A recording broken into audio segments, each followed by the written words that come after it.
Welcome, bet riders around the world. My name is Gary Solomon, and you're watching the Laidback Bike Report.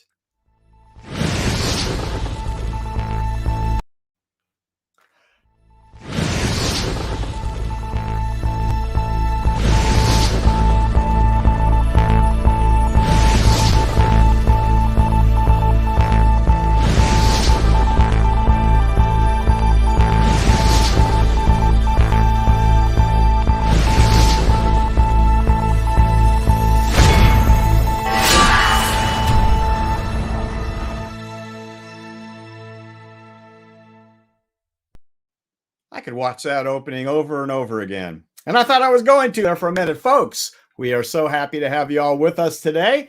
We have a great show lined up for you. Let me tell you what's coming up.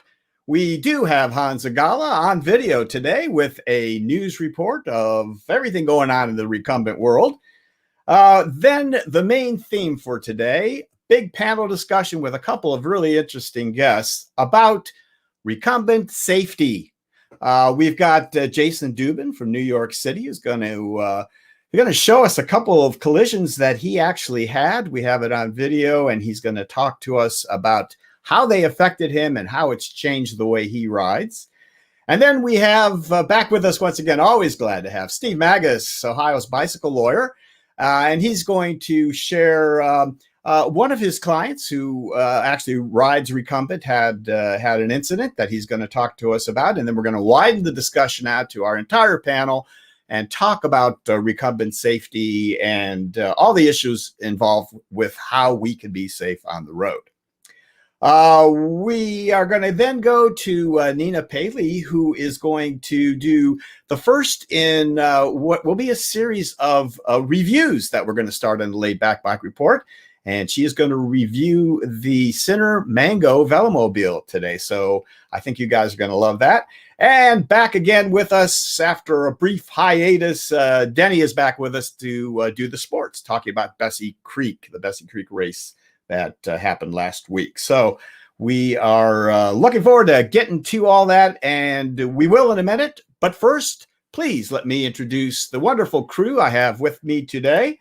That helped me out. First of all, back directing with us again today from Salzgitter, Germany, it is Lars Kamm. Hi, Lars. Hi, guys.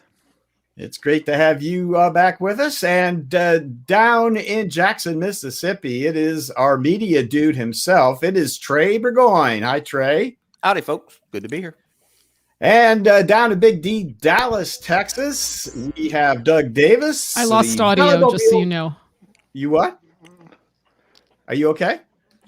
Can't Nina's working on something. Nina's got technical difficulties. All right. Hi, Anyways, how you doing? Doug, it's good to have you with us. She'll be back, I'm sure. Also, down south in Florida, we have Denny Voorhees, as we talked about. Denny, how you doing today? Great. Rainy day down here in Florida. Good to be back.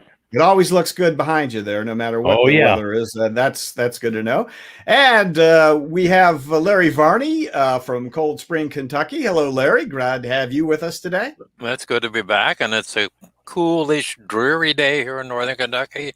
Temperature is 51 degrees, but we had like 70 or something, or mid-70s a day or so ago. So things are looking up.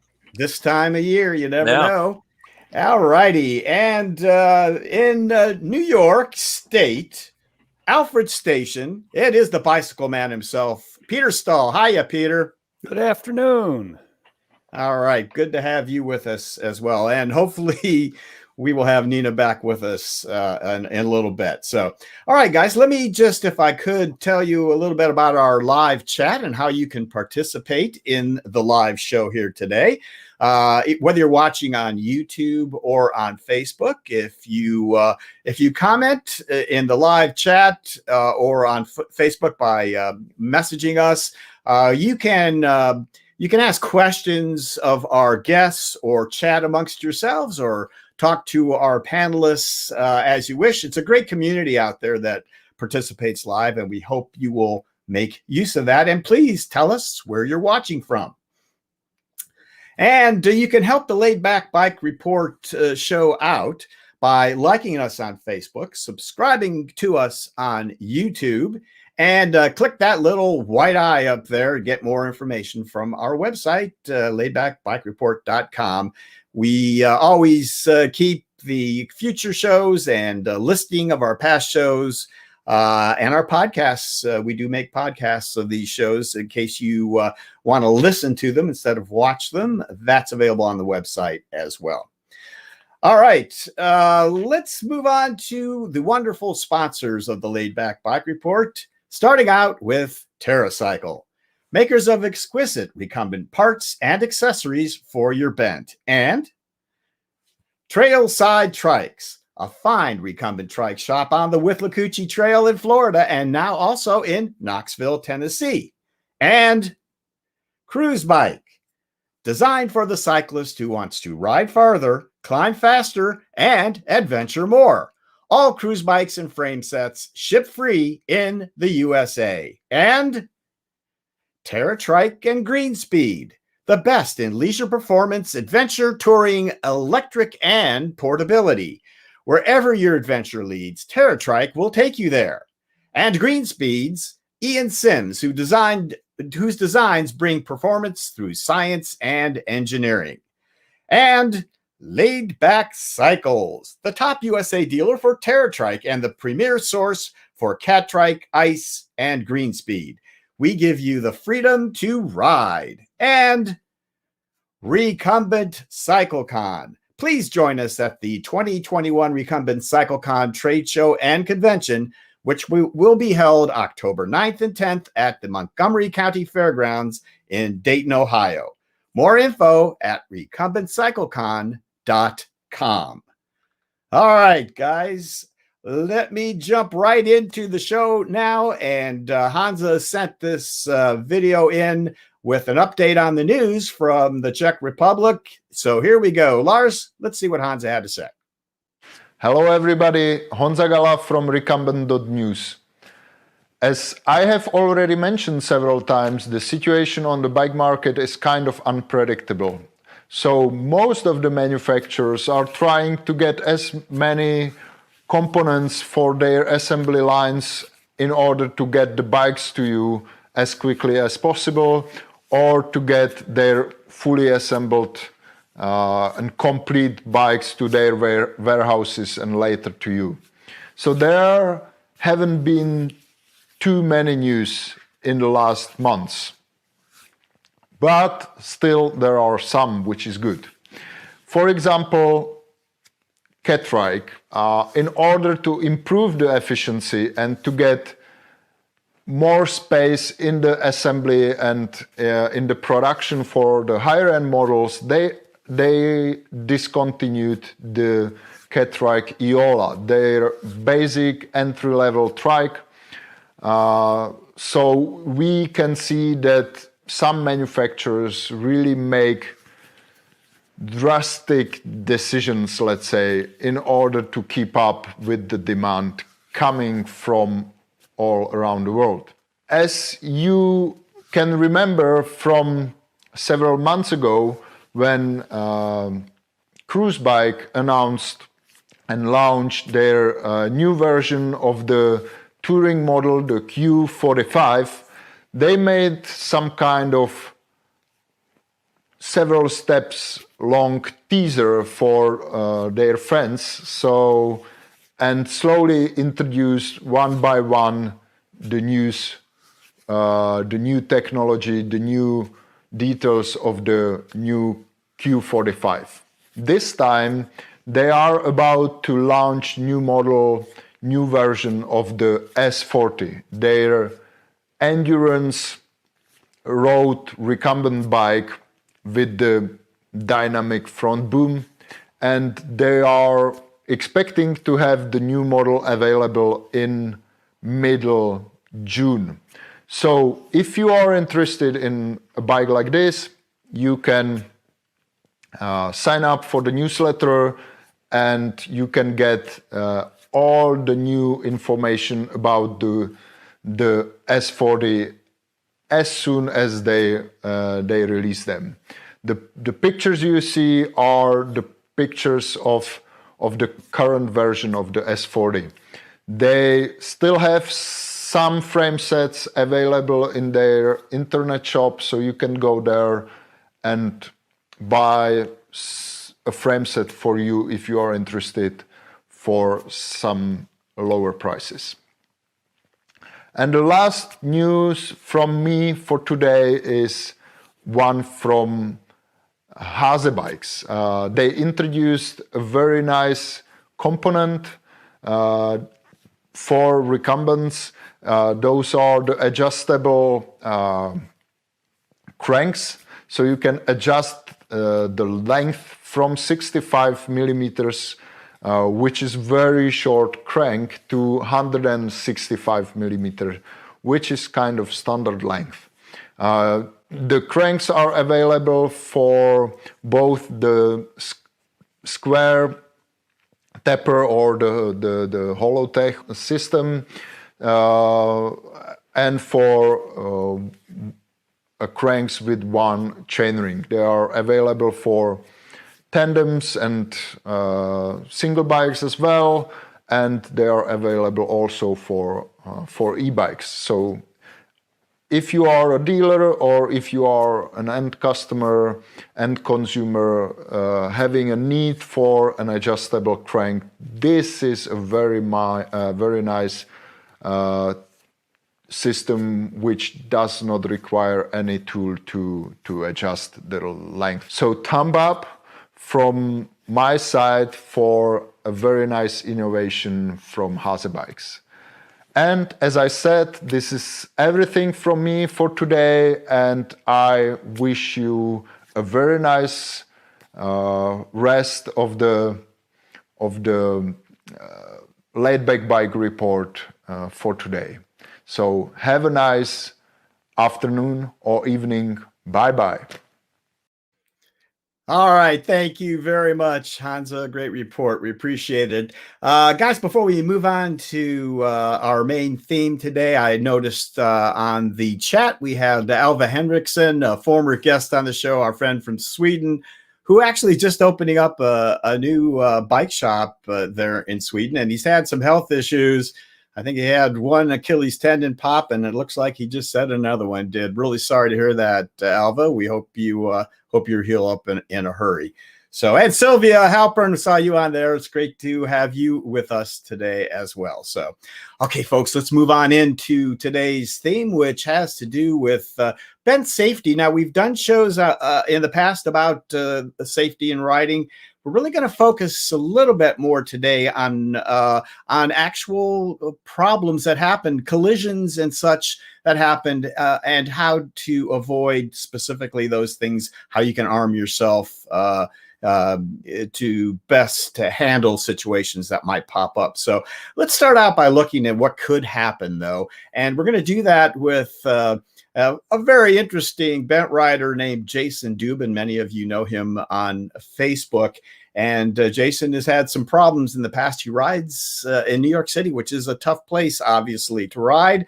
I had an occasion to do an interview with Jason a few days ago, and we're going to listen to what he had to say about this. Go ahead. Guys, we are here with Jason Dubin in New York City. Jason, how you doing? Hello. It is really good to see you, and we're glad you could be with us today to share a few videos, some pictures. I think we might want to just jump right into this first one. Okay. Folks, let's have a look at Jason's first video here. This is from 2017.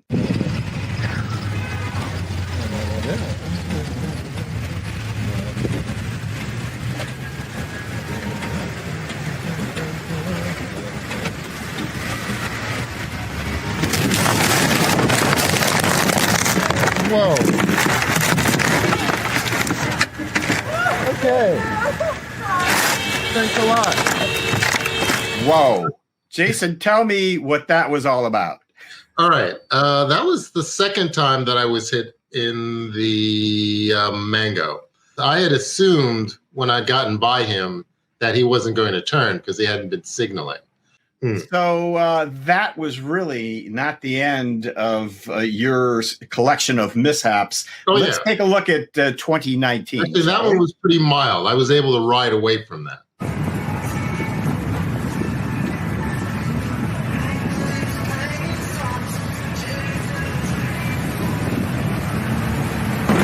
Whoa!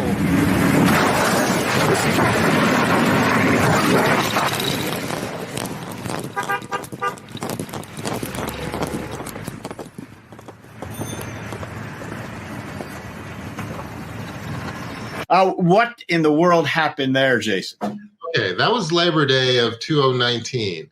I live on Eastern Parkway where there's this huge West Indian Day parade. It's like maybe 2-3 million people come to town for this parade, and it's a nightmare. If he had just hit me once with that first tap, it would have been fine. But for some reason, you see, he chose to hit the gas. So it got me further, it knocked me down, and then the second car hit me. The second car did clip me in the head, and the second car did keep going. He never stopped. I still feel pain from that. And that one initially was the worst in terms of the level of pain I had. It's the first time I ever had a concussion. I think there was one point I was having headaches like every maybe 6 micro headaches a minute for like a week straight. But it eventually, went to the curb. Well, that's good. So you had the collision, you took the insurance company helped out, you had some health issues. No, I'm still the insurance. That's still going. Oh God, yes. These things can take like 3 years. All right, so you're healing up, and now we're in 2020.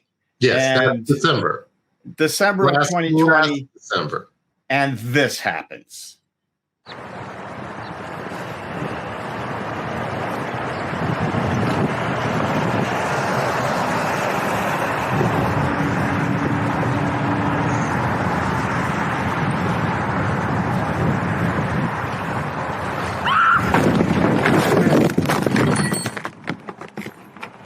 Yeah. Okay. Oh yeah, don't worry. Okay.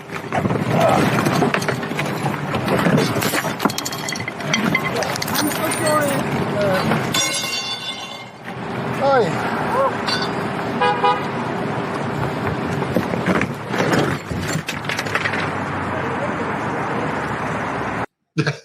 Just another day of Jason Dubin riding in New York City. Yes.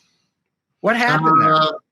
I was heading to work, and I had the right of way, and the woman, once again, she didn't signal, which no one ever seemed to do in this town.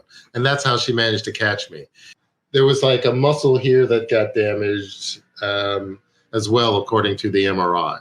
So that was a reason so that's why there's a lawsuit going for that one too. All right. All right. Well, that's great. All right. Let's take a look at some pictures here. Yes, that's my HP Velotechnic street machine. It's the first vehicle I was hit on. I believe it was 2015, and it's the reason why I actually got the velomobile. Yes, this is all the same bike, and every time I've been through a major incident, I've repainted it. Originally, it said number 1, it's yellow. That's how I originally received it. I was hit prior to the video we saw, I think the fall before. And that convinced me, to start carrying a camera, which was the result of all the videos that you saw before. Number 3 was after that video, the first video, I had it painted to the periwinkle. Number 4, it wasn't as much of a major accident as there were a bunch of drunks standing around the bike one day, and one of them fell on the bike, well, 2 of them as it were, and cracked the paint on the top piece. So I had it painted red. The 5th picture was after a series of accidents and like just scratches and people falling on it and people just sitting on it. People, when I'm like parked and away from the bike, people will come on the bike and sit on it to take a photo. Eventually went to 6, where I got it painted again in that color, and 7 was after the video, where I got completely flipped over, and all the stars, that's how I cover up the scratches. Okay, that's the A2 that I bought from the guys in London. I was sideswiped at least 2 times that I remember, but that's the one thing good about an aluminum bike. It doesn't crack. It doesn't show the sort of damage. That's a photo of some of the damage from the second video that you saw. Now, this is a photo from before that accident. It was between the first video and the second video. That's another picture of the damage from the second crash. Right. As is that. As you can see, there was a significant cracking from the second crash, as you can see, was the worst. This is some damage from the last crash that was videoed. As you can see, it was more superficial. Now, this is my Easy Racer. This, I'll tell you, if the world came to an end, or was coming to an end, I could only have one bike in the apocalypse, it would be that one. And I was sideswiped on that bike just last February. Is your Mango ready to ride again right now? Oh, no, it's running now. It needs body work, and I really need to replace the steering geometry. There is one particular rod that keeps bending out of shape that was damaged in the second video crash that you saw. I bend it back periodically, but it keeps distorting again, and it causes abnormal wear on one of the tires. You're back commuting. You're doing everything, oh, yeah. Even though nothing stops me. My brother wants me to stop. My last girlfriend kind of wanted me to stop, but I won't stop. Can you understand why people who care about you might want you to try another way of transport? Well, yeah. I mean, no. Yeah. I mean, no one wants to die. Why do you keep riding in the streets of New York? Well, it's my home. It's where I live. I'm 58 years old. I can't see myself moving and starting a whole new life at this rate. I'm not independently wealthy. And like someone once said to me about their home, Los Angeles, and it works for New York too. I know it's filthy, it's disgusting, but it is home. The velomobile is definitely the safest way to ride. Anyone who tells you otherwise is kidding. People see me on that thing and they always say, oh, you're too low, but that's nonsense. I'm surrounded by something that's carbon fiber, fiberglass, and Kevlar. I have something around me versus people who have nothing around them.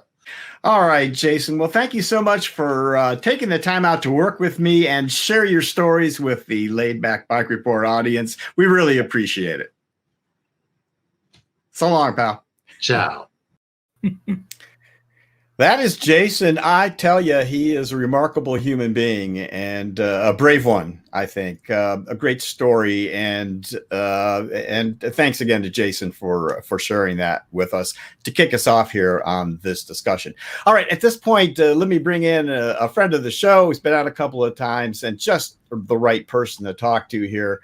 It is Steve Magas, Ohio's bicycle lawyer. Steve, hi, how are you? I'm doing great. How are you, Gary? I'm doing fine. So glad to have you with us here today. I know you have a few slides that you had sent me, and I want to go through those, and I want you to tell me about this client as much as you can. But first, I know you were watching Jason there in the video, and I know this had to have some impact because you deal with this every day. Can I have your thoughts on what you saw there with Jason in New York City? Well, number one, the camera that he's got is a game changer. I've done almost 500 bike cases now, thousands of personal injury cases and death cases over the last 38 years. And the camera on the bike is the biggest change that we've seen, I think. Cameras and security cameras now, because those are everywhere. And you can, if you ride on the roads with any regularity, you really need to document your ride and be able to show somebody if something happens, what really happened. Because I can't tell you how many cases I've had where the rider gets hit, there's an apology from the driver, and then all of a sudden the driver starts thinking, boy, I could be in trouble. And then the story just starts to wiggle around a little bit. And by the time the rider is communicating with the insurance company for the driver, the entire thing has changed. An example, I had a case, a guy got rear-ended. He was at a stoplight going uphill. The stoplight changes. He goes uphill for 17 seconds, gets popped in the back and goes down. And he hired me. I'm talking to the insurance person, and the insurance person tells me, oh, your guy came out of nowhere. That's what my person said. And I said, well, have you seen the video? And my guy had a camera in his helmet, and it shows him sitting at the light, chugging up the hill on a straight line. It's a steep hill, and he gets to the top of the hill. He's in the intersection, gets hit from behind. He goes down. His head hits the pavement, and he turns around. There's a car. His bike is under the car, and it's like, what are you talking about? He didn't come out of nowhere, but that's the sort of thing you see. The other thing the camera is good for, in that case, the client hit his head, got up, looked around, kind of went over. This was in the Cincinnati area known as Pill Hill, which is where all the hospitals are. And he sits down under a little tree across from a Chipotle, and like 10 seconds later, 4 or 5 guys in lab coats and doctor outfits come running over because that's where they all ate lunch. And he was telling them, I feel pretty good. I think I'm going to get up and go. And they're saying, no, you stay down, you stay down. This went on for 20, 30 minutes till the ambulance got there and he got some treatment. He had no memory, absolutely zero memory of what he was saying, but he still had his helmet on. The camera was still shooting, and it recorded all of this, but he just had absolutely no memory of that. And we were able to show that as being symptomatic of a post-concussion issue, a head injury, so that it added to our ability to prove what the damages were, as much as the ability to show what happened in the crash. So the camera is a game changer. And cameras are so important. It's something I really want to keep our eyes on here. So Jason specifically learned early on, as many incidents as he got himself into, how important it was to have that camera.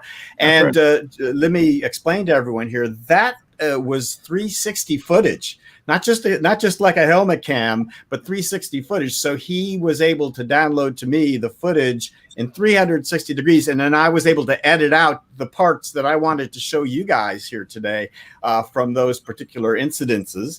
But I there are cameras, and then there are cameras. So I suppose anything that shows what happened would be good. But a 360 camera, I got to say, kudos to those of you who use them, because I think it could come in really handy. I suppose that would be just invaluable in a courtroom. Absolutely, like any kind of camera, because now people are riding with GoPros on the front and back. Cyclic makes another one, front and back. The 360 cameras are amazing. A helmet camera, just something to have that. And now every case, we look for doorbells, that have cameras in them. I settled a case, or had a case some years ago, where we found a security camera from a business next door to the corner where the crash happened, that happened to get a shot of this. I had a case where a guy had gotten a new dash cam on his car and was riding behind the cyclist when a car ran a red light and hit the cyclist, and it captured the whole thing. So all of these things, the camera shows what happened, but it also shows the close calls and the violence of these things it's almost hard for someone who's not out there to get until you see, when you were playing the videos from New York, it's like, man, you really get a sense of how violent these things are. And thankfully he was encased in something, even though that something broke. I mean, if he'd have been hit on the bike without the surrounding stuff to protect him, that would have been could have been a much worse. Right, situation. exactly. Yeah, he made that point at how safe the velomobile is there. And we're going to have a little bit of a discussion about the different kinds of bikes and the different kinds of recumbents, actually, and the relative safety. But let's, at this point, maybe finish out. These are all kind of case studies that we're talking about to start out, and then we'll have the discussion. Steve, Trey, can you start with that first slide, or Lars, pop that one up? And if you wouldn't mind, maybe you can tell us a little bit about this particular case, Steve. Sure. So this was a client who I knew from before the crash, and he rode his recumbent every day to work. He had a cat trike, I want to say 700, cat trike 700. He rode every day, very safety conscious, so in a PhD engineering kind of way, with a light bar across the back and a 6-foot flag and a second flag and daytime running lights and the whole bit. And he's on a 2-lane, big, wide open 2-lane road in the left and the right lane, or 4-lane road, 2 in each direction. And this car came from the opposite side, made a left turn, got into traffic in the center lane, and then tried to zip around that traffic by going to the right. And then, of course, he's right there and didn't slow down. And Trey, let's get on to those next shots here. We'll see there's the road. Yeah. And that's the road, and it's a divided road to the left. Now, to the right, you see some blacktop, and that became an issue during the course of the case. That blacktop to the right is actually a hike-bike trail.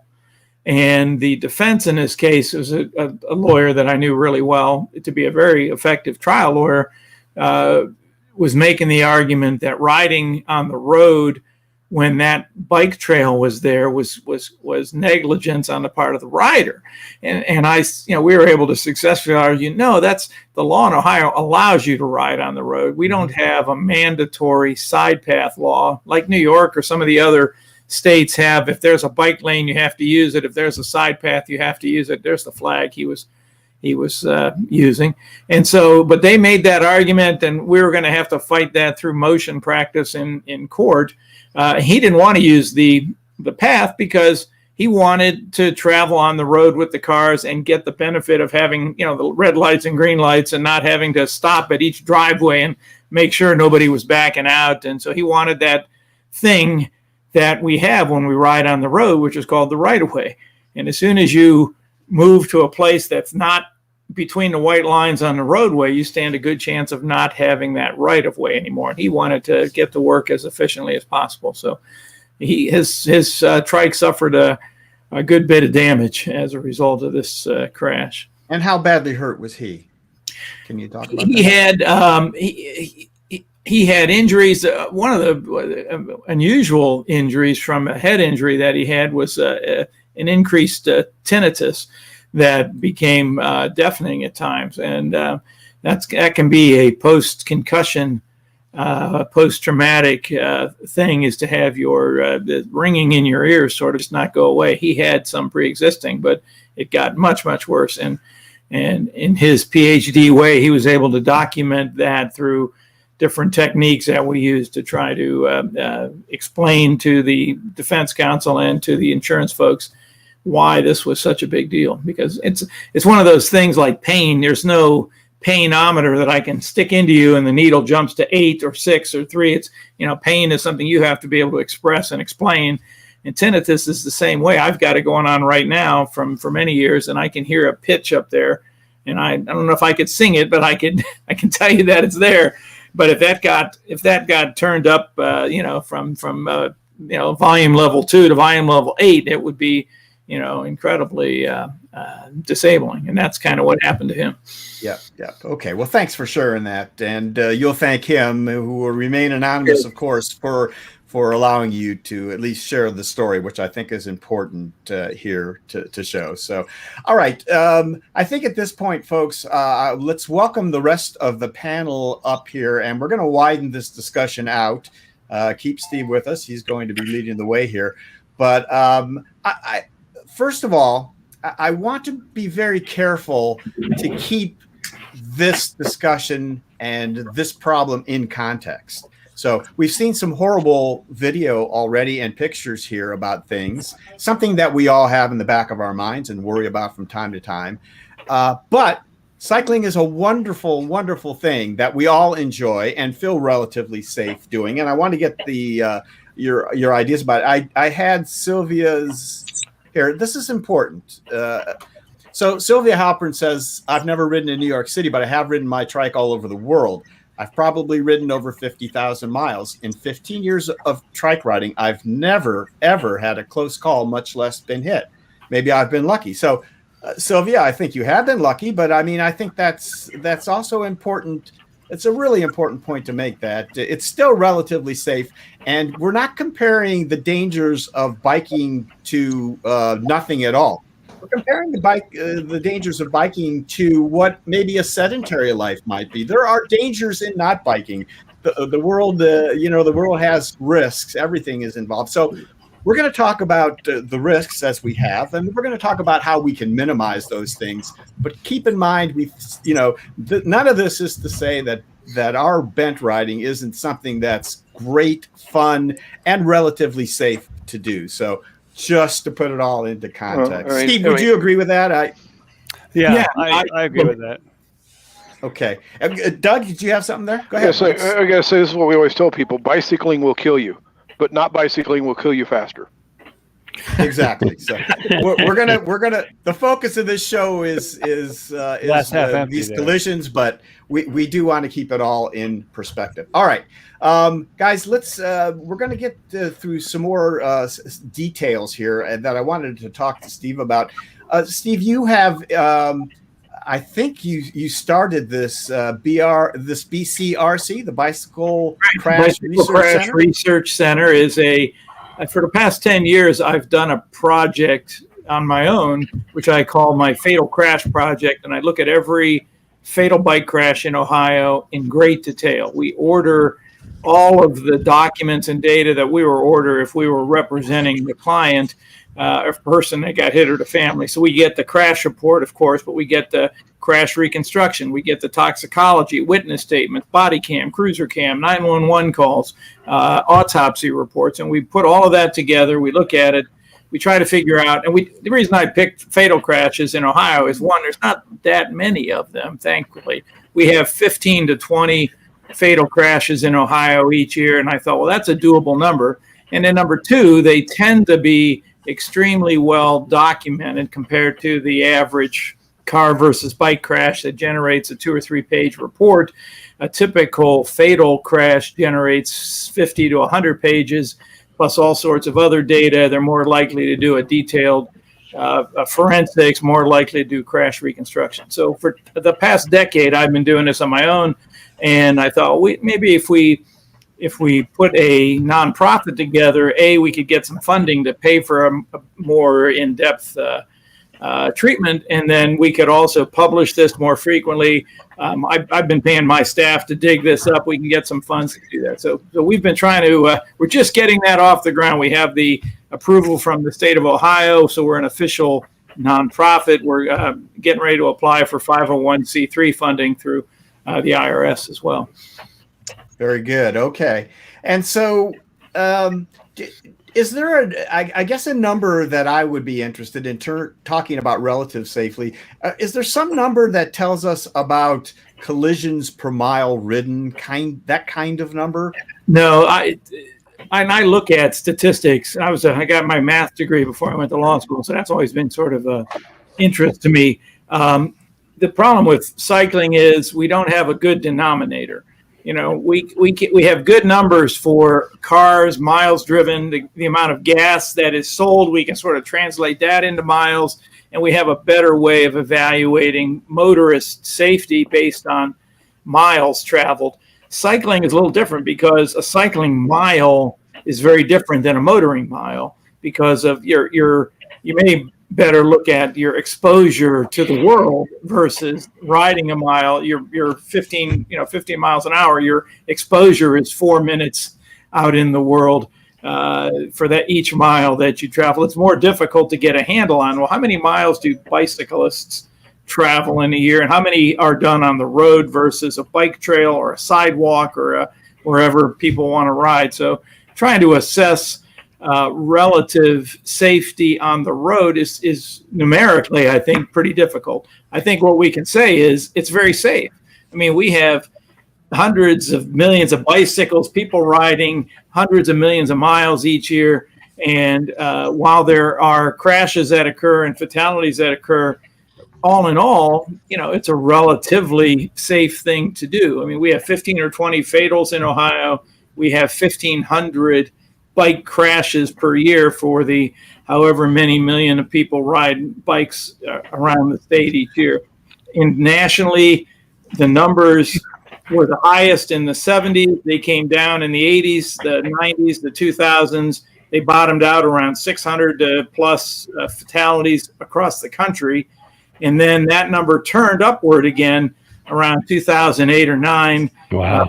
And then we're back up to 700 or 800 fatalities each year in the United States. Okay. Go ahead. Sorry. So I can talk for an hour on it. I don't want to do that. That's important. I think maybe at this point, I just want to, I was chatting with my friend John Hodkin, Inner Tuba, who's been on the show a number of times in Great Britain. And he reminded me of an experience he had when he was here in the States riding Ragbri on his trike. And Lars, if you're ready, can you play the Inner Tuba video for us? I was incredibly moved by the Mile of Silence. I don't know if you know about that. Yes, it was very, very, very... Tell them what that is. Well, the Mile of Silence is a tribute to the people who have been killed on the United States roads, bicyclists, principally bicyclists killed by car drivers, and it's an awareness of that, and it also pointed out the 8 Iowa cyclists who were killed in 2018 on the road, and I cried my eyes out when I saw that. Yeah. Right, and so the Ride of Silence, or the Mile of Silence was what they termed it there, is a commemorative ride that goes on in many places, I think around the world actually, to commemorate riders who have lost their lives. Very touching, and I think an important way of spreading the word about bicycle safety as well. So anyways, thanks for reminding me, John, of that. So all right, let's kind of keep the discussion about the worldwide situation. And I was hoping, Lars, if we could have you pop yourself on here for a second. And if you could tell us how people in Europe, or more specifically Germany, but you've ridden around in various places in Europe, how they view bicycle safety, and especially, and you've been to the States now too and ridden here. Tell me how they view it maybe differently than we do here in the U.S. That's a good question, actually. First thing I would say is that the U.S. is a very motor-driven country. So if you don't have a car, you're screwed, basically. And I think other countries are much more aware of cyclists that are on the road. So I guess that's one big factor about that. Although we complain as well that we have way too much accidents involving cyclists, and that's certainly so. I think the awareness is the biggest factor of all of why we might have safer environments for cyclists on our roads. Okay. All right. Thank you. All right, guys. Let's talk about the cause of these collisions, maybe the more common reasons for it. And Doug, maybe can we go to you? So from what you have seen and experienced out there, what's the most common incident that you might see on the road where a car is going to tangle with a bike of any kind? No, it's almost always distracted driving. I mean, every issue I've ever been involved in, and I've been in my own fair share of accidents, both on a regular road bike and recumbents. It's a distracted driving issue. Nowadays, it's text messaging. They're doing something in the car. I got hit when I was in college with a guy that was shaving. This is a long time ago. Of course, we didn't have cell phones fortunately back before dirt. But I remember, just plowing into me while I was sitting at a traffic light. He ran the light and me at the same time. And when he gets out of the car, he's still got his shaver in his hand. And he's, and I'm like, and unfortunately I was able to walk mostly away from that one, but even we roll the clock forward 40 some odd years and it's the same things. It's still distracted driving. It's still people not paying attention to what they're doing. And we really don't teach that. When I teach our safety classes here, I talk about going through flight training and learning how to fly planes. And the number one rule they teach you when you fly a plane is to always, the first thing you do is fly the plane. Doesn't matter what else is going on. You have to fly the plane. Of course, if you don't, you fall out of the sky and bad things happen. They don't teach that same kind of mindset in learning how to drive school. Learning how to drive school is all about a couple of rules and a few odds and ends and passing the test, and then off you go. They never teach you about you have to have the car, driving the car being the first thing and the only thing that matters. Doug, while I have you on the screen here, we had that initial discussion that Steve was recommending cameras, and of course Jason had the camera that you got to see the videos from. And I know you're into this as well, and you use 360 cameras. Can you give us a short thumbnail view of what you would recommend, what you have used in the past, and that sort of thing? So I've used pretty much every camera on the market. I have a tendency to buy them when I see them show up on the market because I want to mess around with them. In fact, we should probably do a shoot off of them at some point in time. But what I've discovered along the way is that almost any of the action cameras are pretty good. Higher resolution is better, just like brighter lights are better. And you want to make sure of two things. One is that the camera has either enough battery life of its own, or more than likely will run off some kind of external power. So you can keep a little micro USB charger or something like that to give the battery what it needs, and that will hold enough memory in its memory stick to live throughout at least the ride that you're going to be on, and hopefully another ride or two. That's usually 128 gig or 256 gig. Card. I have been using for, I guess, 4 years now, the Garmin Verb 360s, which are discontinued now, which is a shame because, quite honestly, it's one of the best cameras for cyclists I could ever imagine. But that gives you and almost all the videos you see that I shoot on my page, and a lot of stuff we've done here, I've all been shot with those when they're on the bike cams. That's a 360-degree camera. It's 4K on a side, so it's 2 times 4K.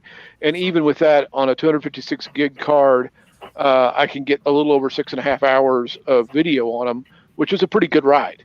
The issue that you'll run into is with these cameras is that a lot of them won't take big enough cards. A lot of the ones you get on Amazon are action cams for the 5 minutes of action. So you need to look at the specs when you're looking at them, make sure they have decent mounts. A lot of GoPro mounts are good. Just make sure they're thick enough plastic. Some of the Chinese knockoff stuff tends to snap when it gets hit. There are some dedicated bike cameras out there. The Click, the Cycle Q and the Click and a few other ones we've seen out there now. I'm not real high on those. They've done a lot for the industry to promote cameras, and that's great. But they've all kind of got some early adoption issues. So, if you're technical and savvy and willing to deal with it, then great. If not, the action cams are much more mature, much more waterproof, much more things, and they all have bicycle mounts. So you can go there.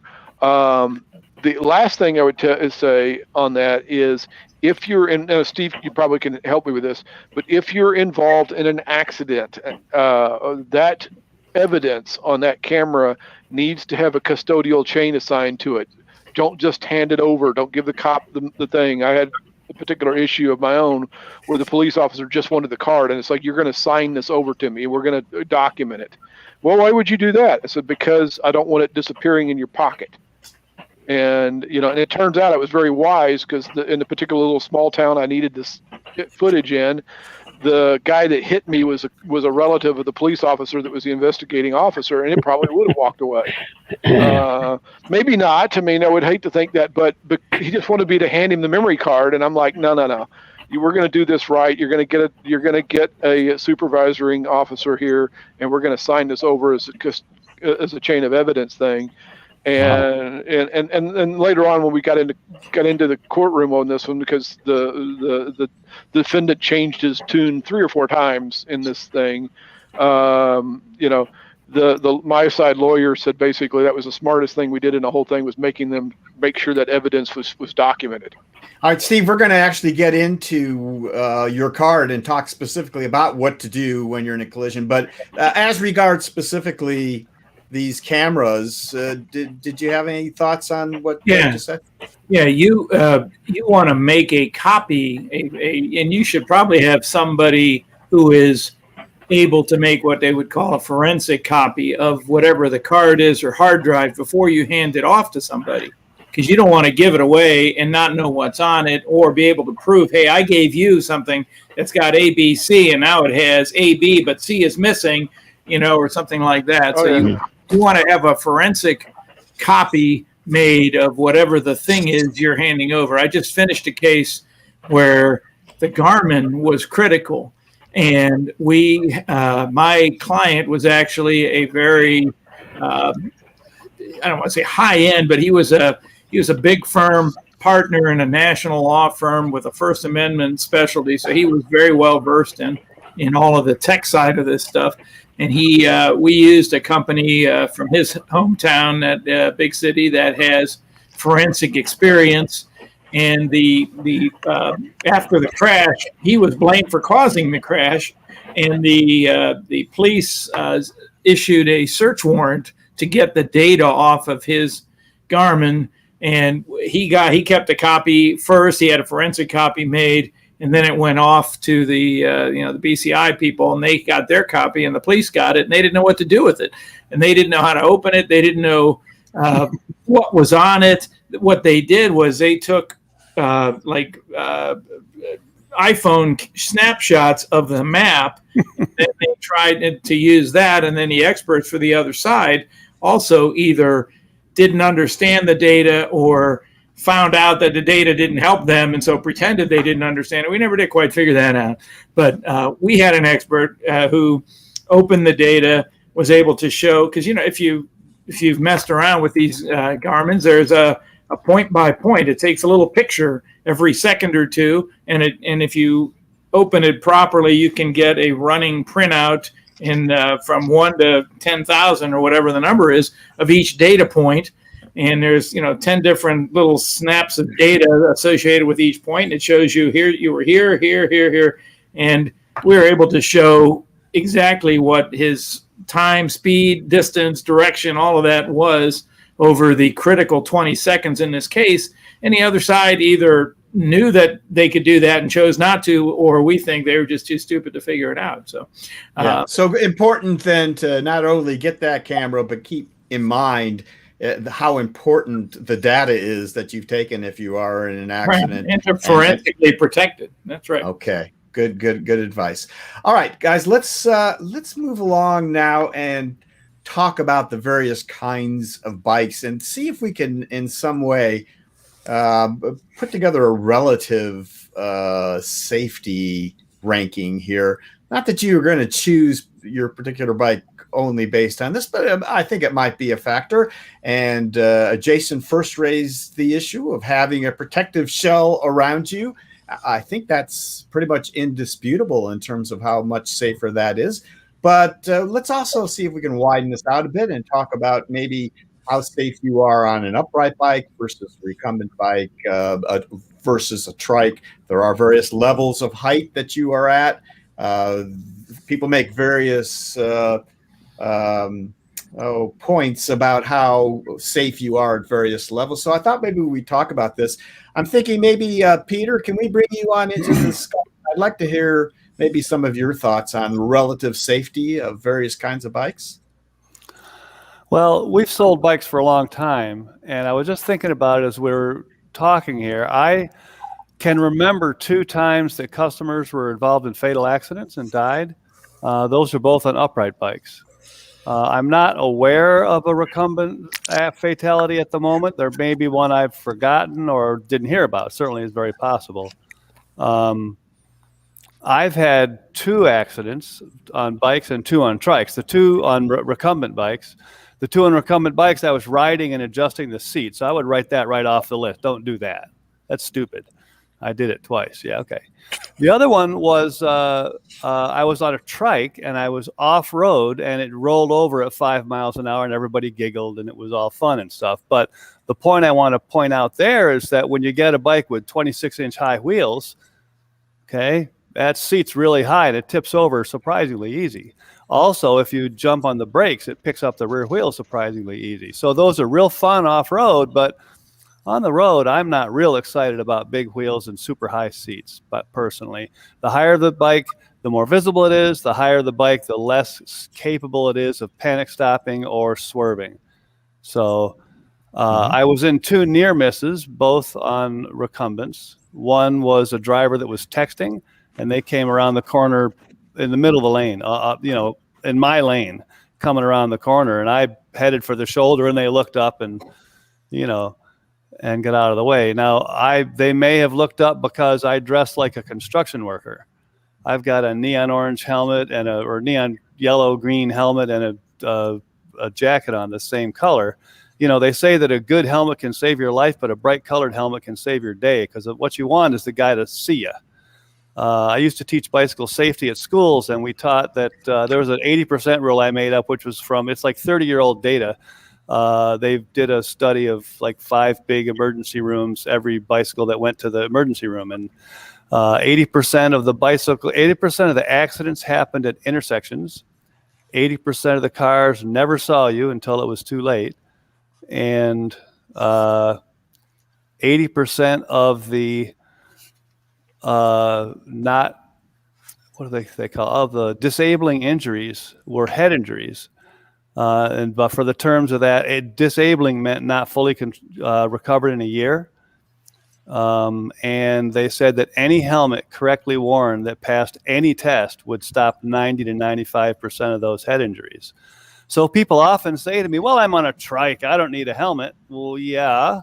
Now, maybe if you only ride on a bike path and it's fairly level, you're not going to go real fast if you don't have electric. But, somebody can come down the road at 30 miles an hour on an electric mountain bike and run you over. That's not as likely. Actually, the statistics show that the accidents on bike paths are more accidents per mile than they are on the road, but they're a whole lot likely to hurt you bad, right? It's really small accidents on bike paths. So the 2 upright fatalities I know, both of them were the driver's fault. One guy was a customer of ours. He was the kind of guy that he said he didn't bother pumping up his tires for less than a century. Okay, he would do 100 miles a day, frequently. And he had gotten laid off, and he said, well, I'll move away when this job ends. Well, the job ended. He said, well, my lease is good for another rest of the summer. So he said, I'll ride a century every day. So he's riding a century every day. And so he wears garishly bright clothing. And he was going through an intersection with right away, and a little old lady ran a stop sign and killed him. And she was not ticketed, which was ridiculous. Yep. So, visibility is a really big thing, and people talk about the height of a recumbent. But when I'm on a linear roadster, which I ride mostly, my top of my helmet is higher than the roof of a Corvette. And I haven't heard people talk about how Corvettes are unsafe because they're so low. But they're bigger, and you're wrapped in fiberglass, which brings us back to the velomobile argument. Right. All right. Thank you for your insights on that, Peter. I will add that, of course, viewers, especially longtime viewers of Laidback Bike Report, remember James Dobson, who was just horrendously killed a couple of years ago in Mississippi on his cross-country tour on a trike. And I know his mom, Cindy, is now trying to plan to continue his quest across the country, starting in Mississippi and heading to California, which is where James was heading. He was raising money for, I think, children in a hospital up in the Northeast. So, anyways, this does happen, of course, and it's always horrible when it does. So, but thank you for that, Peter. Guys, anyone else before we move on to the next subject have anything to say? I was going to say, I think that idea, the word that I've always used is conspicuity. You want to have a high level of conspicuity. You want to, people are driving around in their cars and their brains are sort of either on the road or not, but you want to break into that tiny little motorist brain as early in the game as you possibly can. And that's part of the reason that we think lane position is so important. If you're riding off to the right near the edge line or kind of veering back and forth over the edge line to the berm, you're less likely to be perceived early in the traffic game than if you are out into the lane or taking the lane, as they say, and taking up space in front of the car. And now all of a sudden you become more conspicuous to the motorist. You're sending a visual cue to the motorist that says, hey, you have to go around me. There's no way you're going to be able to ride next to my elbow and still stay in the lane, so you're going to have to leave the lane to pass me. Those are subtle things that I think improve safety by breaking into the motorist brain a little earlier, getting them to act in a manner that's more consistent with safety, rather than just either coming up on you, not seeing you, and then being surprised, oh my God, there's a cyclist there. You'd rather have that person get ticked off that you're in front of them and then yell at you as they're passing you safely than being surprised by your presence at the last minute because you were so far out of their safety vision, their cone of vision straight ahead, that you didn't, enter into it till late in the game. So that's perfect, Steve. This is exactly where I want to go here. You actually started my next topic was actually going to be, what are the best practices to protect ourselves? So, and I want to get everybody's idea here. So Peter talked about the clothing that is bright, and Steve has now talked about being obvious in the lane, and so that people conspicuity, or as I would have said, conspicuousness, which apparently is not even a word. So anyways, Trey, first of all, and Lars, could you hit that? Nina had a cartoon that she wrote a while back, actually, which we're going to introduce ourselves here. That is not it. Back up one there, I think, pal. Actually, go on past that. I go past 3 slides. I think we just didn't even hit these slides. So Trey, can you go give me a couple more here? Next one. Yeah, there we go. No. Yeah, we're honing in on it there. Back up one. I think Trey, I know has had some computer problems there. So, all right, there we go. Yeah, I'm lagging pretty bad.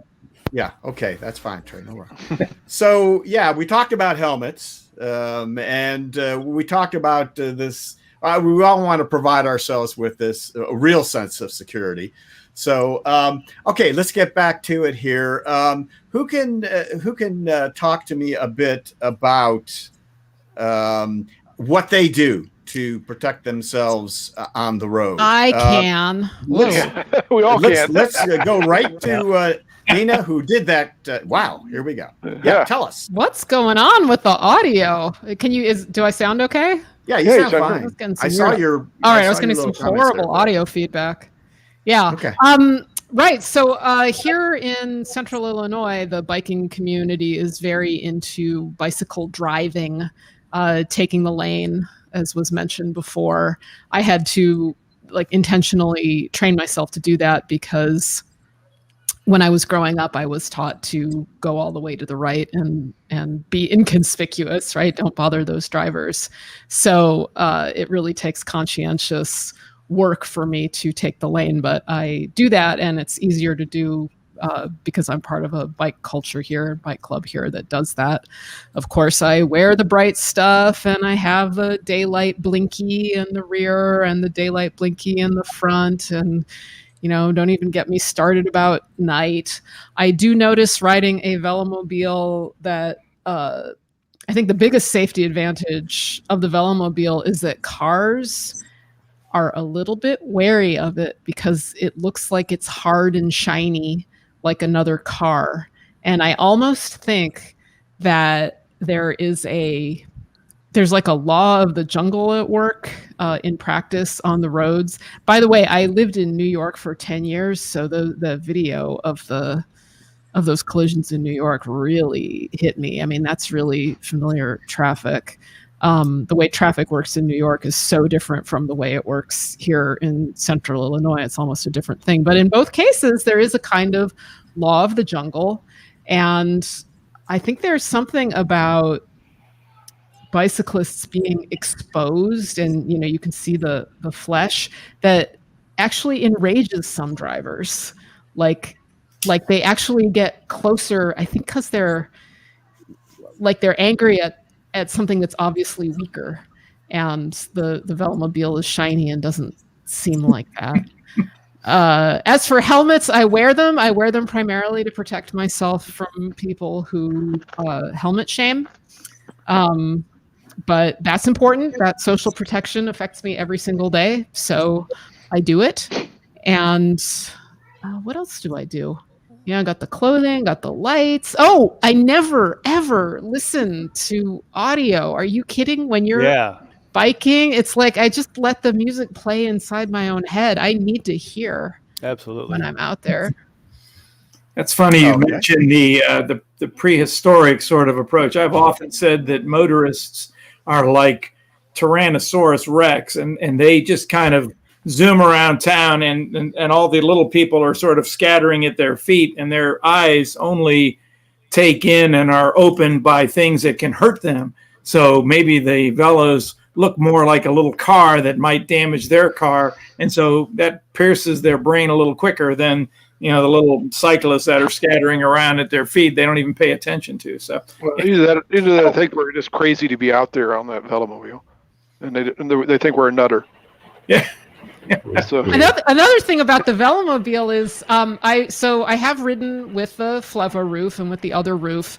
The Flevo roof confuses drivers. Like they are confused, as you know, like what is that thing? But if I go without any kind of lid so that they can see a human head, they register that there's a human being in there. Whereas if there's a lid, I mean, I think some of them think it's like remote controlled or something. Like it's odd. If I could, guys, let me just quickly insert here a comment that I received from Martin Nunzert from Ogden, Utah, via email here a day or so ago. I think this fits nicely in here.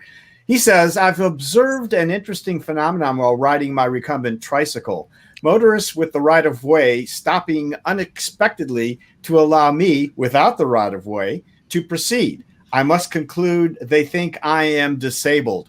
Interesting point, Martin, and I know it's another one that Sylvia brings up all the time in terms of her interactions with drivers on the road, is that sometimes they think that she is disabled as well. So that's a thing as well. It's nothing we have anything really much to do with, but the perception, if it breaks into if it gets conspicuity, there we are, as Steve would say. All right, who else? Anybody else? I got something, Gary. Go. You just about the trike thing. We're down here in Florida. Hi, Larry. Denny. That's Denny. Yeah, right? I know. There you go. I split my time here between Florida and this bike path that's right behind me, and then the rest of my time is up on New York State, Pennsylvania border, and I have one of the very few trikes in that area, and immediately there's a huge difference down here. They're so used to trikes down here. You come to an intersection, you're another bike, but you come to an intersection when you're on a trike up there, and automatically they don't know what you are. Number one, they figure you do have some sort of a handicap. The other thing I'd like to point out is that, and we're going to back up a little bit about riding in Europe, and Lars didn't bring this up, but several years ago, I had an opportunity to ride in Spain, and I was amazed at how much courtesy the drivers gave you down in Spain. We were in an area, the roads were tight, no shoulders, and drivers gave you plenty of room. Talking to the locals in Europe, you are considered, if you're a driver, you're considered to be at fault if you hit a cyclist or a pedestrian. So they're very cautious. And the third thing I'd like to point out is one of my things is I wish that driver's education covered a lot more about cycling. I honestly wish that people had to spend a year on a bicycle before they ever got a driver's license. I think it would change things greatly in this country, because they don't have an appreciation for what it is to ride a bicycle on the road. That's what I've got. Yeah. All right. Hey, I got 3 quick points. Number one, there is a presumption in some European countries that can be overcome by the motorist, but there is a presumption of that the motorist was at fault, and that's something we've tried in some respects to get into the law in the United States in some areas, and that's just not going to go anywhere. So, but that's an interesting approach. Number 2, we've also here in Ohio tried to break into the driver's ed regime, and so much of it now is done through private entities. And so what we found was, we said, well, send us your curriculum and we'll send you some stuff about bikes. And they said, no, our curriculum is a trade secret, basically, and we're not going to do that. So we have been successful in getting a few questions added to the driver's ed test on cycling. One of the reasons we wanted to get a 3-foot law passed was not so much that everybody's going to start giving us 3 feet, but it's a rule. It's a very specific rule that if you take driver's ed, you have to know. And so now this is going to be taught. And so there will be this idea being taught that there's something about bicycles. You got to get around them. You can't just pass them at the same way you pass everybody else. You have to give them 3 feet. And so this educational component of cycling, of teaching young motorists, that was one of the reasons for the 3-foot law. And then the third thing, there is some study being done that seems to imply that cyclists, this is all road bike riders, but cyclists kitted up in their Tour de France kits are treated differently than cyclists riding around in their loud sport coats. And the people that are in normal clothes tend to be given a wider berth than the people that are kitted up in their touring or their speed kits or whatever. So that's not there's not a huge detailed bit of study, but there are people who are taking a look at that and conducting some experiments on that. So that's interesting in terms of safety. Maybe what you're wearing has some impact on. Okay, and now, yeah, that's very true. Let me bring up Skyman here, who there are alternate points of view on many things, including helmets, as we've sort of talked about a little bit earlier. And he is talking about the issue of, and I think I've seen a few studies about this too, like drivers give you less space when you're wearing a helmet as opposed to not wearing a helmet. So perhaps they are, in that regard, it's maybe it's more safe to not wear a helmet. These are complicated issues. This is not the place for us to have a 3-hour argument about whether or not you should be wearing a helmet. It's a personal decision. You make your own decision on this. But it is important to know that there are people who have other ideas on that. And so here, Skyman, I'm not saying I didn't want you to talk about that. You're welcome to say what you wish here. And that's a legitimate point of view to hold. So hopefully we're not giving out any misinformation here, but so thank you for sending that in to us. All right. There's a couple of points I want to bring up, Gary, right quick before we. As long as it's not helmets, Doug. Let's. Go ahead. One of those was about there's 2 pieces of technology, 3 pieces of technology that you need on the bike, and no matter what kind of bike it is, something to make you visible. Whether it's your clothing, whether it's the bike paint, whether it's the fact it's a velomobile, something to undistract or distract the driver.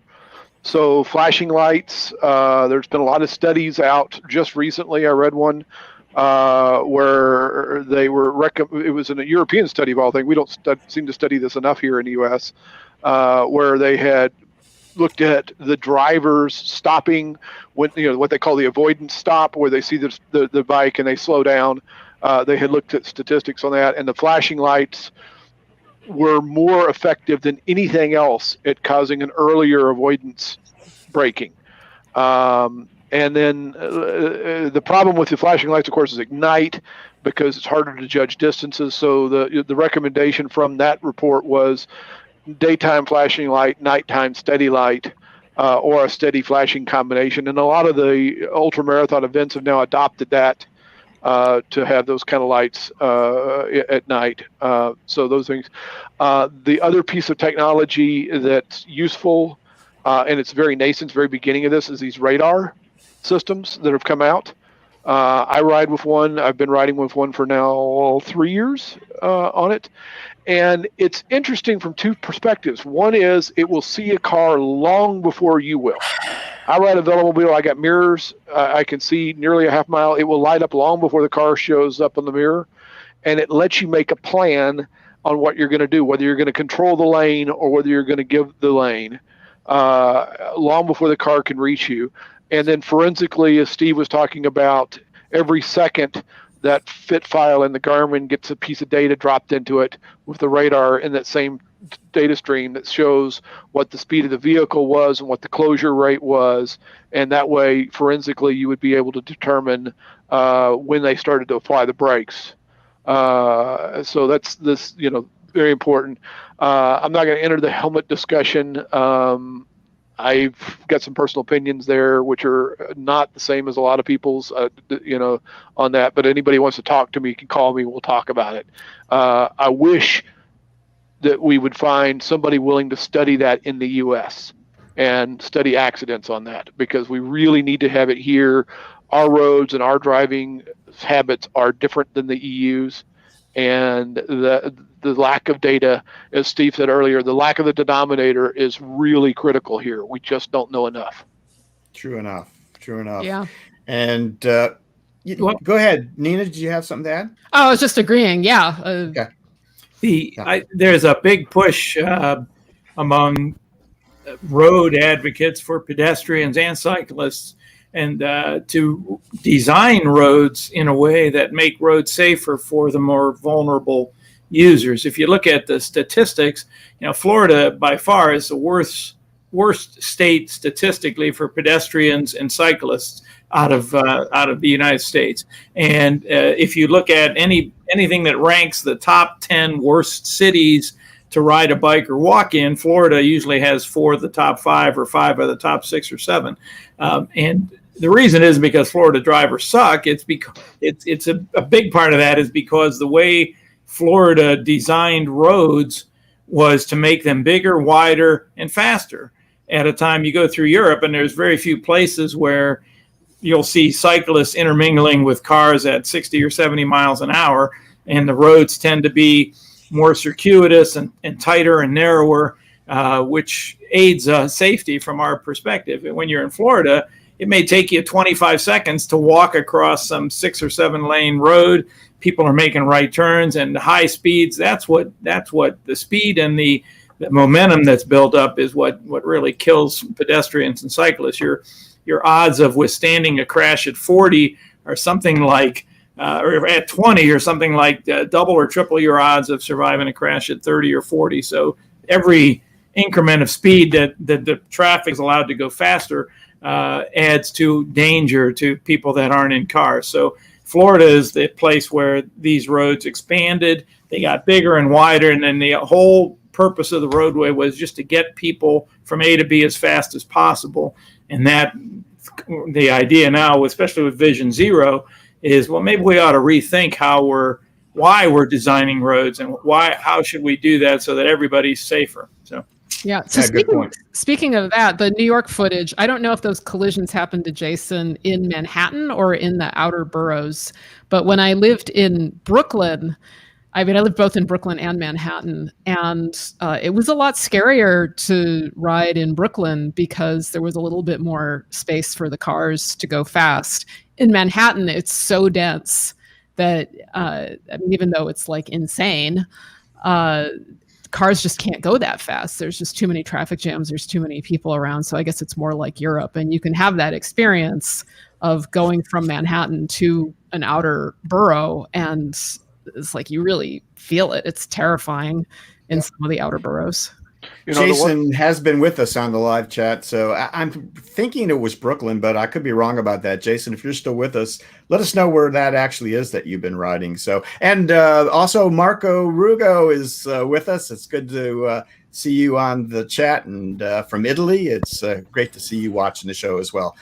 Who was about to chat there? Somebody? Yeah, I was going to say something. The one thing on the road that makes cyclists safe is more cyclists. Getting out there and getting visible will help the next cyclist because you're attenuating drivers to know you're going to be there. And that's part of the whole fundamental philosophy of taking the lane now is that you're visible, you're there.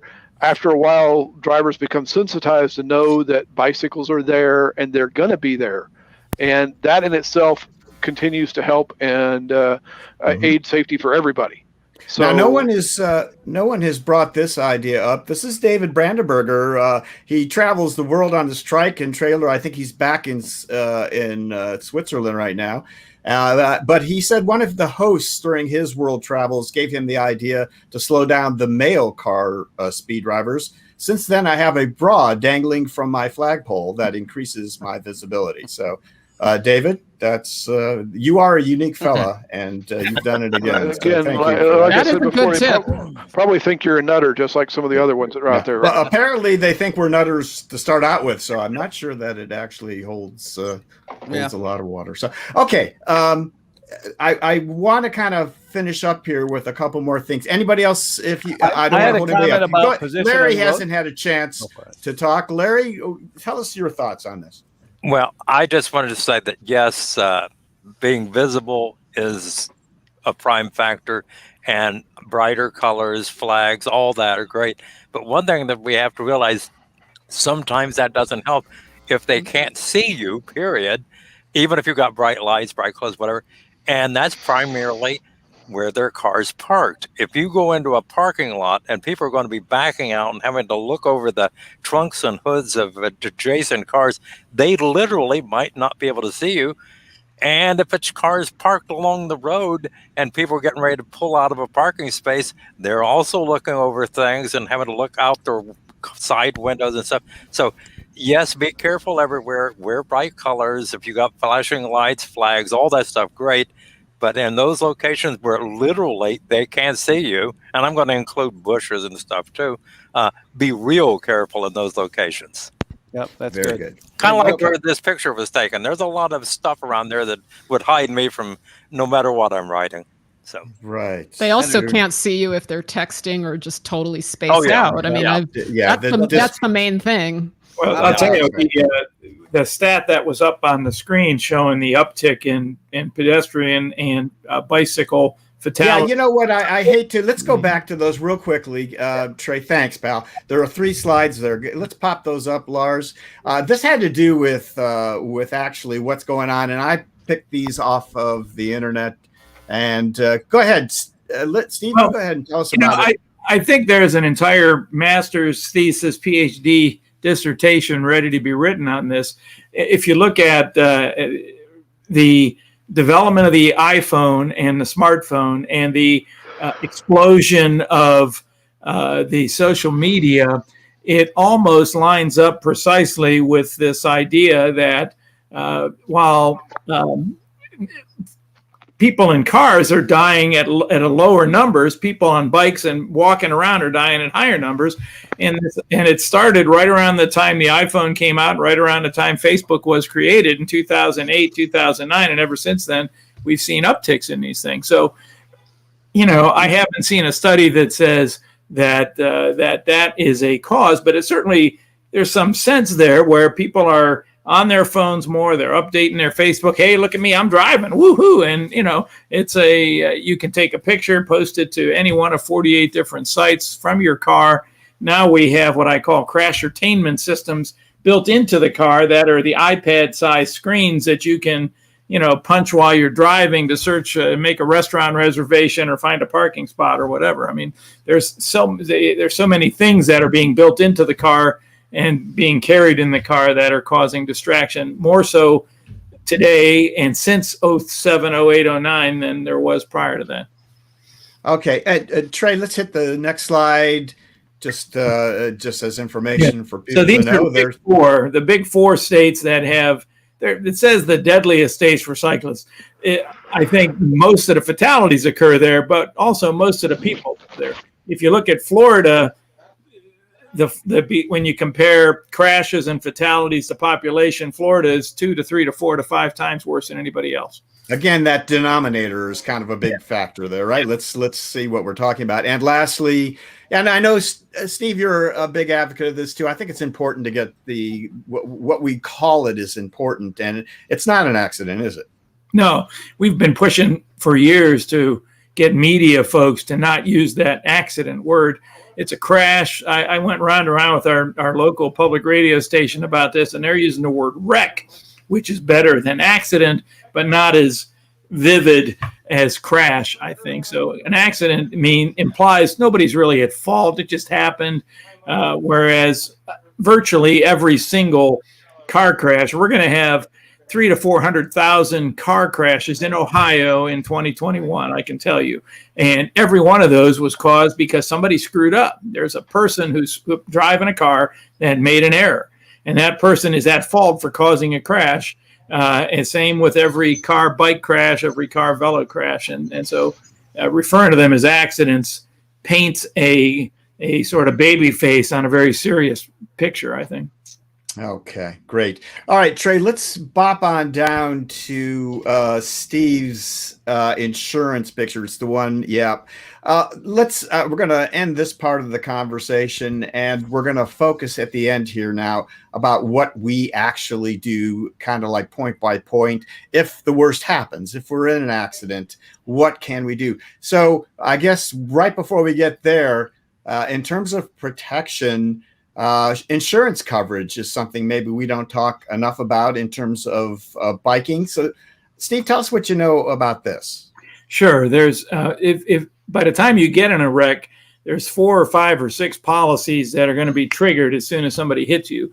You want to have in place before you get on the road protection to cover you in case somebody does run into you. That can come under your auto policy. At least in Ohio, and I think it's pretty true in most states, uninsured motorist coverage is something every cyclist who's on the road more than 5 minutes ought to have, and you ought to have enough of it to protect you in case some uninsured or underinsured idiot takes you out. Now you're laid up, you can't work for a month or 6 months, or in the worst case scenario, you're killed and your family loses your income. And so an uninsured motorist policy can come into play when you are on your bike, you're hit by a car, and that person doesn't have enough insurance to cover you. Medical payments coverage is another element of an auto policy that can come into play.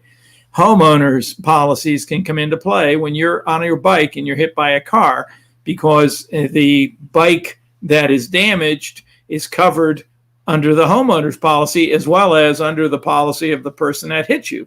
If you're hit by somebody who's not insured and you're riding a $6,000 Recumbent, your likelihood of getting that money out of someone who's uninsured is slim to none. That's not covered under your auto policy, but it can be covered under your homeowners if you've taken the time to make sure that you have the right coverage to protect your bike, just as if it was stolen out of your garage.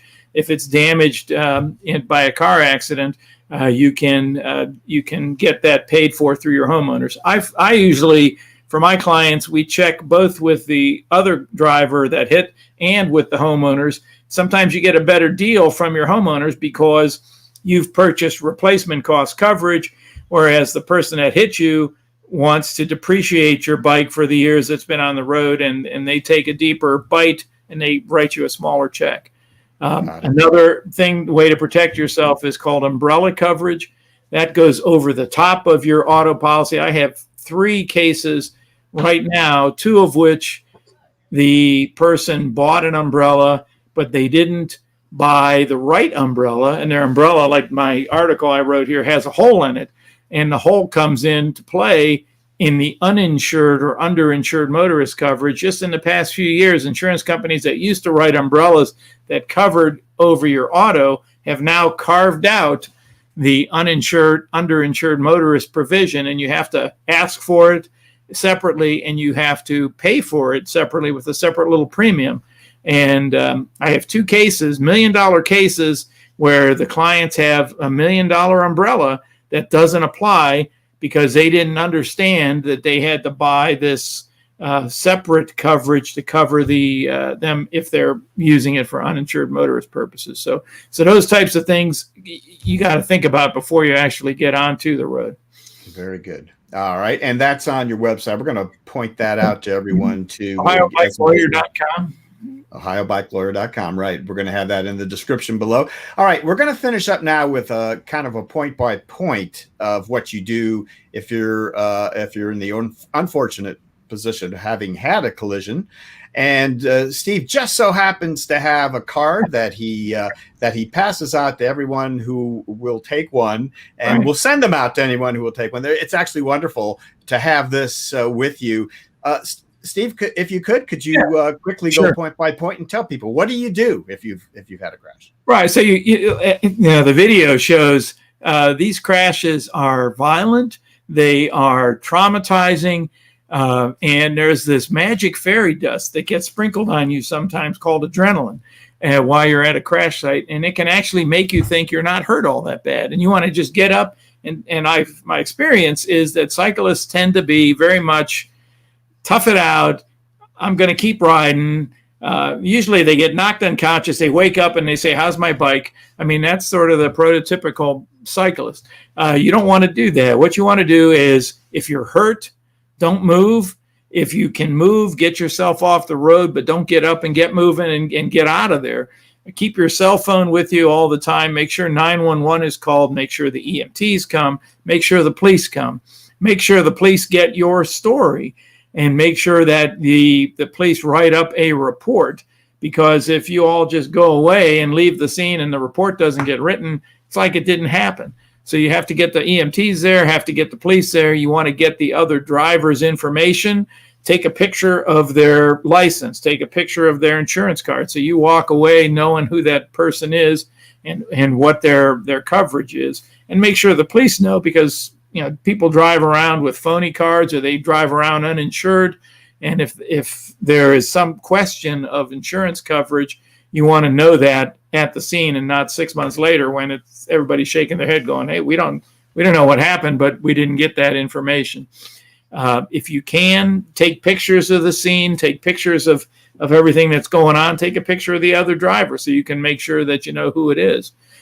Preserve evidence, keep everything, don't fix your bike right away, keep all the clothes that are torn, keep the glasses that you broke, your broken phone, your shoes, all of that stuff adds up to a property damage claim that you want to put into a spreadsheet or somehow keep a listing of, so that when the time comes to get paid and reimbursed for all that stuff that gets broken, you can do that. The case I talked about earlier with the fellow who was riding a cat trike, he probably presented the best property damage claim I think I've ever seen a non-lawyer present. Everything was categorized. He had pictures. He had before and after pictures. He had all of his receipts. He had everything you would want to have to document. I mean, and he had 50 or 60 different things that were busted, and from the bike, and then from the stuff he had on the bike, and his helmet, his jersey, his shorts, his shoes, gloves, glasses, his iPod that was busted, and all these other things, phone. And he just laid it out beautifully, preserved everything. From my end, we generally deal in cases where people get hurt, and what you find with cyclists is they tend to poo-poo their injuries. They tend to not want to go to the hospital. They want to get on the bike and ride away. And again, that adrenaline is like magic fairy dust. It makes you think that you can do this and get out there. And I had a call a couple of years ago from a lady who is a bicycle advocate, and she and I have appeared on shows like this talking about these issues. And she got hit, and she did exactly what we talk about, which is I'm just going to go. It's almost like you're embarrassed that you got hit and you want to get out of there. And she called me from the scene of the crash, and we had to talk her back off the ledge, and let's get the police there. Let's get the EMTs there, get checked out. And it turned out she had a head injury, a concussion. We're still working through that case now, but had she left like she wanted to do, that would have really screwed things up 6 months or a year or 2 years later as we're trying to walk through the case. So, it's hard to do while you're sitting there, but you have to listen to the people that are saying, don't move. Let's get the police here, get the EMTs here, let them check you out, maybe get to the hospital if there's something significant going on. Take pictures of all your injuries. I'd love to see somebody who has a picture every day of their bruising, because bruising is one of those things that will get better, fairly quickly over time, but it's very painful, very colorful, and you can take a whole series of pictures that shows that. As the injuries increase in severity, you have broken bones. We see a lot of broken collarbones and other broken hips and those kind of things. One injury that is, it's not unique to cycling, but it's one out of 400 or 500 cases I've probably seen 100 times. It involves a more subtle shoulder injury where you have a torn rotator cuff from the bike. The thing gets yanked, or you get twisted, or you land on your shoulder.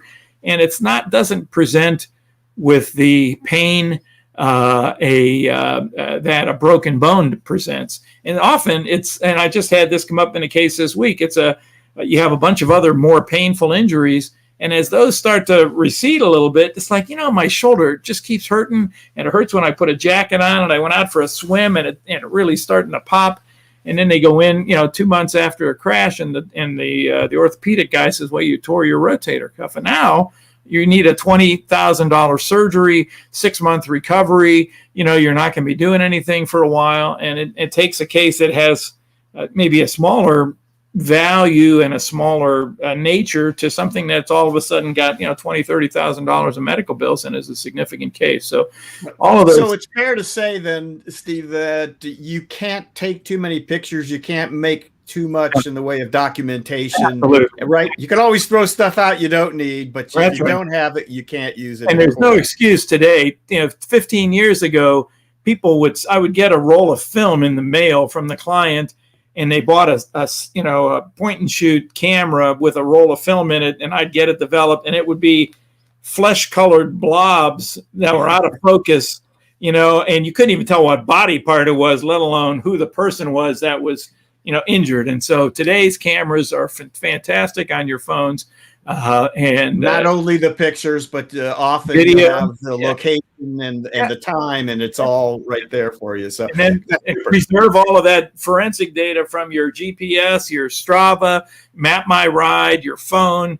People don't realize phones have GPS running in the background, whether you turned a little switch on or not to say that you're recording your ride. There may well be a GPS data file buried in your phone that can be forensically extracted. So if you have Auntie Annie's pretzel app in your phone, that app is constantly running your GPS. And if you get close to Auntie Annie's pretzels, bing, bing, you get a notification on your phone. And the reason it does that is because it's searching your GPS, and your phone is sort of tracking you. And sometimes we can get into a phone and forensically extract the GPS data and find out where you were, what your speed was, what direction you were going. So if somebody says you were speeding, or you weren't where you say you were, we have a way of showing that. So all of those, there's a lot of technical stuff that we can do today that we couldn't do 10 years ago. All right. So speaking of pretzels, before our viewers run off to eat something because they're starving from having watched us for 2 hours, let's see if we can bring this to a close and still add a little bit more content in the process. I've got one quick question. This is important. I was going to ask you anyways. from my pal Greg up in Denver. Is there a database of bike lawyers by state? So we're going to give Steve's information here. He is Ohio's bike lawyer, and he is restricted to some extent as to where he can practice. But I have contacted Steve for people who have needed lawyers in other places as well, and he's been very helpful. Steve, what do the folks do if they need a bike lawyer and they've been in a crash and they're elsewhere? Well, I've handled cases in several different states. What I do is get involved with a local lawyer, and then I can come in on a by the case basis. Especially Ohio, Kentucky, Indiana, which is our sort of neighborhood around here in Cincinnati. But I've had a case in New Jersey. I had a case in Florida. I hooked up with local counsel, and then I stayed involved as sort of the bike-specific person. There is a database at the League of American Bicyclists. If you dig through their LAB website, there are lawyers listed, and I can't remember what the various menu options are to get you there, but there are listings of lawyers there. There's a group called bikelaw.com. They are a national sort of network that the attorneys band together from an advertising perspective, and then they have lawyers dotted in states around the country that you can go to their site. And sometimes I've referred people to lawyers in that network, and they've referred some folks to me as well. So if you want to write to me, I'm happy to try to find somebody, because I know people all over the country that do this. And you can find me at bikelawyer@me.com. And I'll be happy to talk bike or email bikes about bike cases anytime. So feel free to reach out to me as well.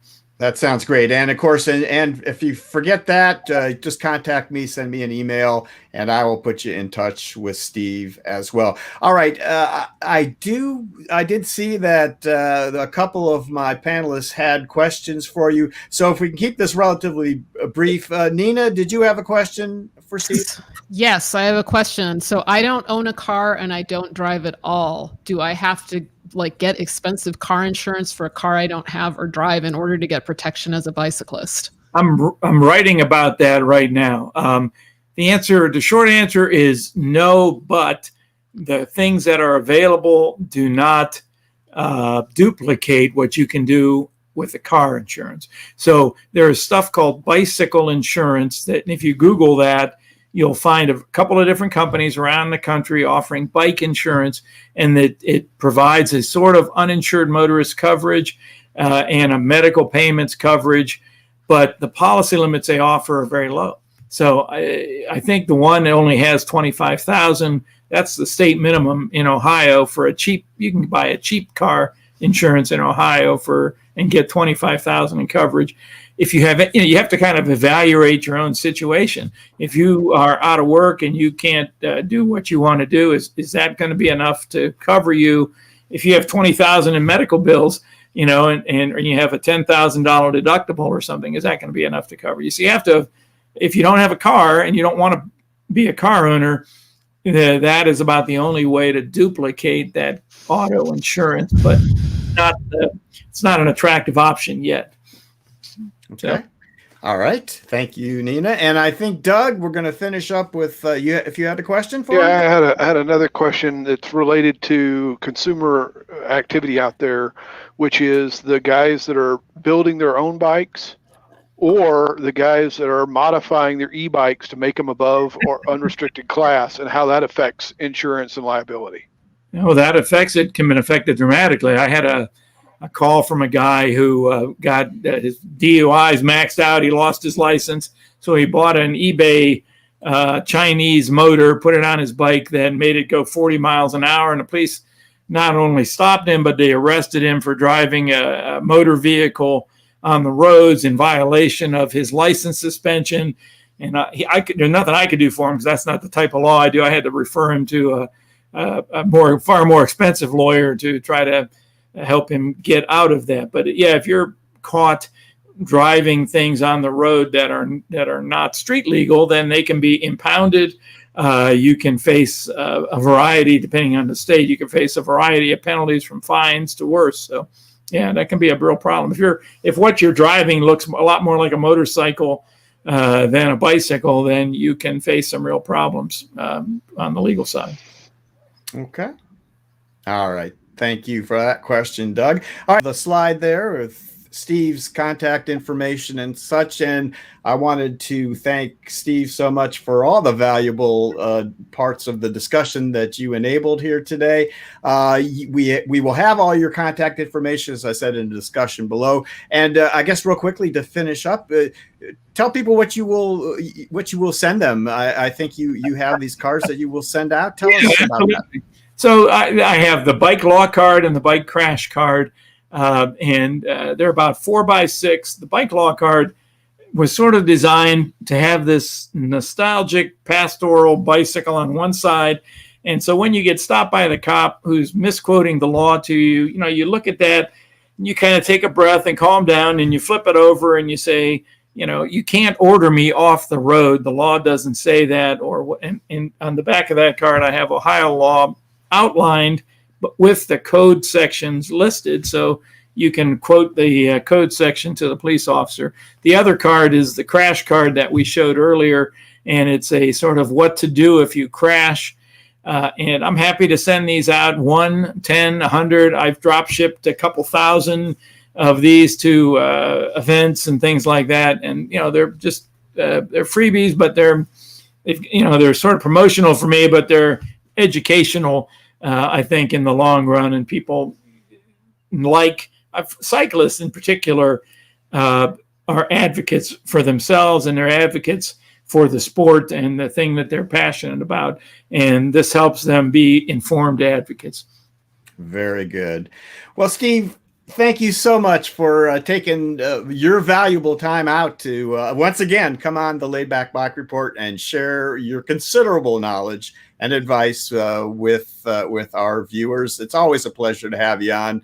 And you'll be back. I guarantee you we'll ask you back on again. So thank you, Steve Magas. I'll get a different jacket for the next one. yeah. This one was kind of disappearing in the green screen there, I think, for a while. So, thank you, pal. We'll see you. Appreciate it. All right, folks, we're going to finish up here with that promised review that Nina did. Let's see the intro, first of all, for Nina.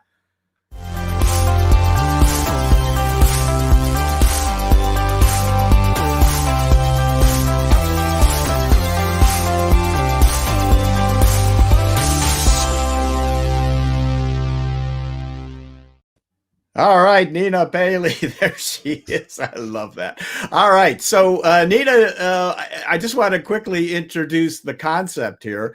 At the Laidback Bike Report, we have been talking for quite some time about the idea of presenting reviews in a transparent and helpful way. And there's been tons of discussion. We have ourselves a process now that we have begun. I have a panel of reviewers that we're going to use, most of whom are bike shop owners who can give us relatively independent, I think, views of what they're going to be reviewing.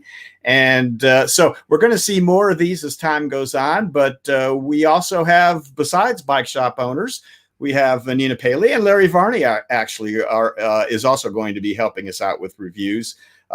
Tim Seeger at Bike Revolution in Florida, and Mickey O'Brien at Laidback Cycles, one of our sponsors, also is going to be putting together reviews along with Doug and Peter, we hope, and perhaps even the kitty cat. So let's start off. We're going to kick off the whole review thing with Nina's, and she created a really cool video of her review of the Mango. Let's go with that right now. Let's start there. Hi, this is Nina Paley, and today I'm going to review my circa 2010 Mango Sport velomobile. Good morning. It is March 19th, and I am going to go for a velomobile ride. It has been rainy and cold and windy, and today it's just cold and windy, so I can actually ride. Whew, it's cold. I'm going to put on my sunglasses because it's also bright. Right, so you can't see what I'm doing. I am putting one foot in, other foot in, and sliding down the seat. Yeah. I have the kayak cover on. This will keep me warm. Let's see what happens if I can flip around the camera. Hang on. Well, we can try. Yeah, kayak cover. You can see I'm quite snug in here. Oh, actually, the light's really good. This is this is from inside the velomobile. Wow. It is really cold. I know it's bright, but it's cold right now. Anyway, the cover should keep me warm and protect me from the wind somewhat, and it should be a decent ride. Let's see if I can make it all the way to Kickapoo. Mangoes are not the fastest velomobiles, but they're not the slowest either, and under most conditions, Frosty is the fastest bike in my stable. She takes up a lot of space in the garage, but it's all worth it for her greatest feature: wind management. Closer to Kickapoo, you can see here that it is windy. Hopefully you can see the windmills in this shot. There we go. Yes, so you can see that there is some wind. Maybe you could also hear that there's some wind. That's the headwind that I've been riding into, turning those windmills.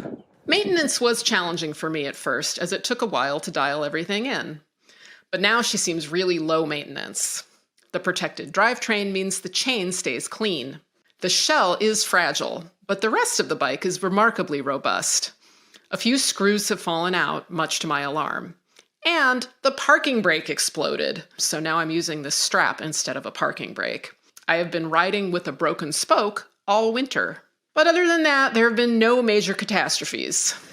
Okay, I'm a few miles out of town now, and I wanted to turn this thing back on so that you can hear what it sounds like in the velomobile. This is one of the cons for me of a velomobile, is that it can be quite loud in here. It's like being inside of a drum or an amplifier. So I'll try to give you a taste of that. Let me also, hang on a minute. I also wanted to demonstrate what we call Flintstones reverse. So if you want to make the thing go backwards, you unclip and oops, get your steering on. And you look carefully and you do this. That's Flintstones reverse. It works. Okay, I'm going to release the brake and start pedaling, and you can hear what it sounds like in here. All right, here we go.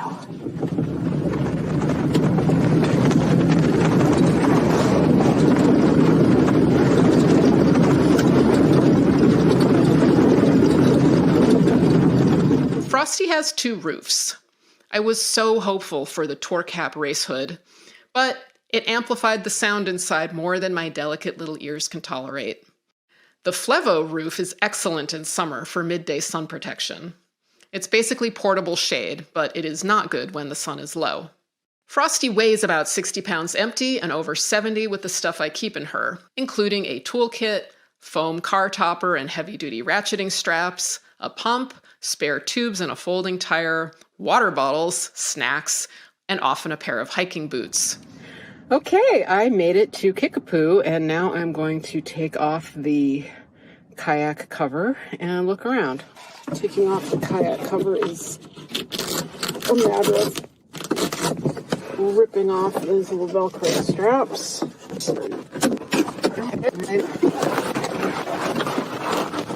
All right, let's flip the camera around.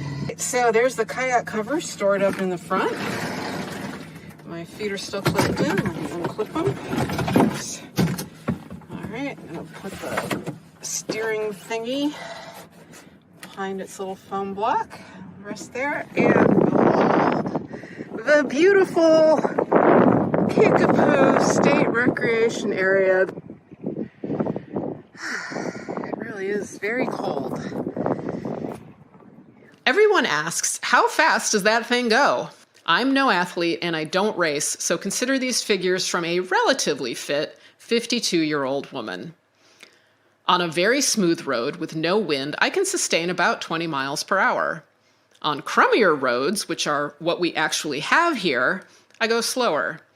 And on gravel, I get stuck and cry. The fastest I've gone, maybe 36 miles an hour downhill with a tailwind. Fastest average speed, 21.3 miles an hour over 27 miles with a strong tailwind. I'd recommend the Mango Sport or similar velomobile to anyone who wants to bike more and or drive less, and to anyone in a flat area with wind. I'm kind of amazed more people here in the flat Midwest do not have more velomobiles, because this is perfect velomobile country, other than the chunk-style roads. You do have to fit, of course, and you need to be flexible enough to get in and out easily. After 6 years and more than 9,000 miles together, my Mango velomobile has been so reliable and worked so well, I'm not trading her in anytime soon. But I do want to try a Snook. Of course you do. So, wonderful. I love that. If Lars, could you bring Doug up here too? We're going to just kind of finish this off with a few thoughts. And maybe you can, Lars, put the slide on too with the center. Thank you, Lars. Okay, so these are the specs for the most recent ones I could find from the Center website. Center is the company that in the Netherlands that makes the Mango.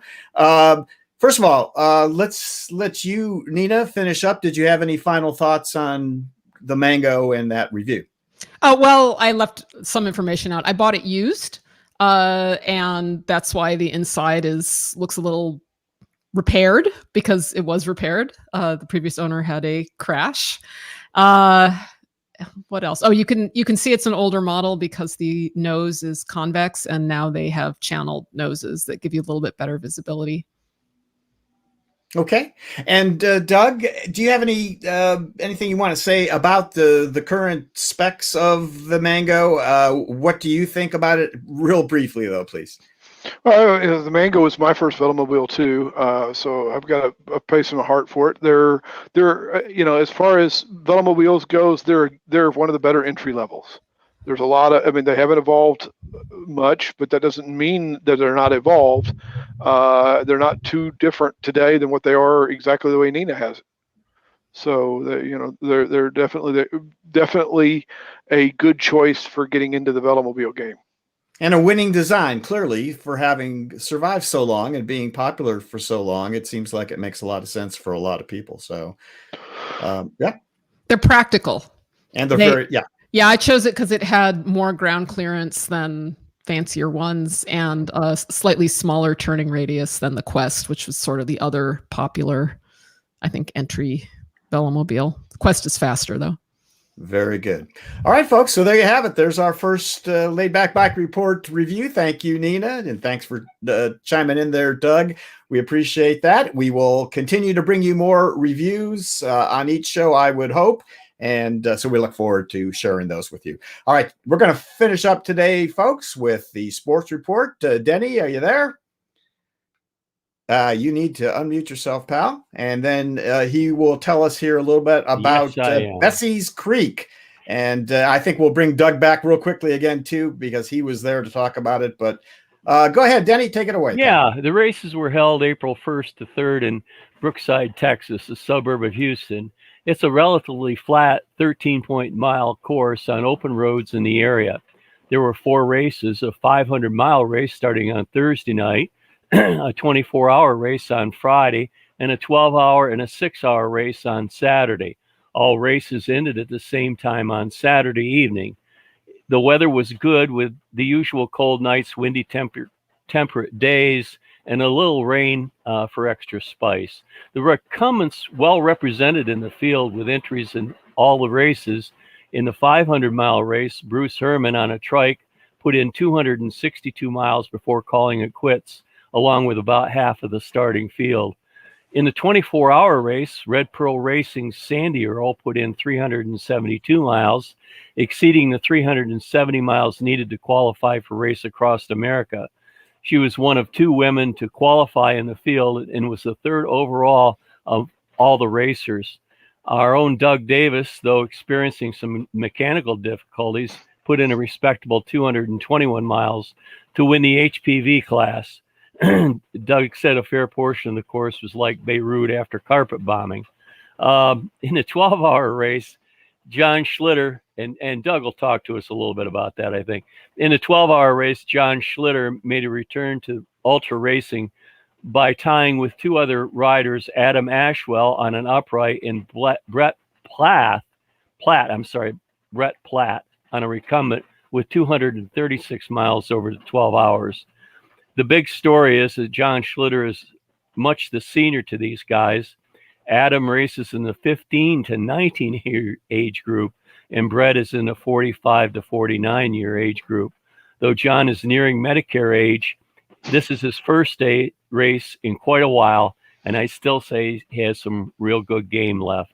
And folks, that's John Schlitter on the left and Sandy Earl on the right in that picture. So the masked man is John. So okay. Go ahead. Social distancing. The big story, rounding out the recumbent bike category in the 12-hour race was William Horstman's in the 70-plus age group, put in a very respectable 176 miles to win that age category. In the 6-hour race, William Wright men put in 109 miles for sixth overall and second in his age group. Finishing out the recumbent bike category, Troy Timmons put in 124 miles for the overall high mileage in 6 hours. Troy competed in the HPV category, but bested the highest standard bike racer by 3 miles. Congratulations to everyone competing. It's been a long time for most of you, and all the hard work in the very long off-season shows. So racing is starting to return to America. Over the years, I've tried to spotlight as many races and racers as possible. I know I don't get to them all. The coming senior game season should be returning, and there will be more opportunities to race our bikes. If you have a result, I'd like to hear about it. I can be reached at denny.voorhees@gmail.com. And that's it for this month. Till next time, stay on the bike and keep moving forward. Back to you, Gary. Thank you, Denny. So that sounds interesting. Now we'll take just a couple of minutes. Doug, I really would like to hear a little firsthand experience of what Bessie's Creek was like, or do I? No, I don't know if you do. It can be frightening. No ultra course is easy. So let's start out with that. I mean, I've never ridden an ultra race or an ITT course that was designed to be easy. So they're all difficult. Bessie's Creek has its particular technical difficulties. It has some nice roads. It has some roads I'd have described online as being the texture of Beirut after a particularly enthusiastic carpet bombing. The course had issues this year because the hotel and the race pits were shared by a gas station, so we had a lot of oddball traffic that was interfering with the race. Based on my Garmin data, it was adding about 3 minutes to my lap time just to manage the in and out from the pits, which is significant over 24 hours, and you're doing 30 plus laps. And why don't you give me a rundown of what actually happened to you? What were you riding exactly? What velo were you riding? What happened to it?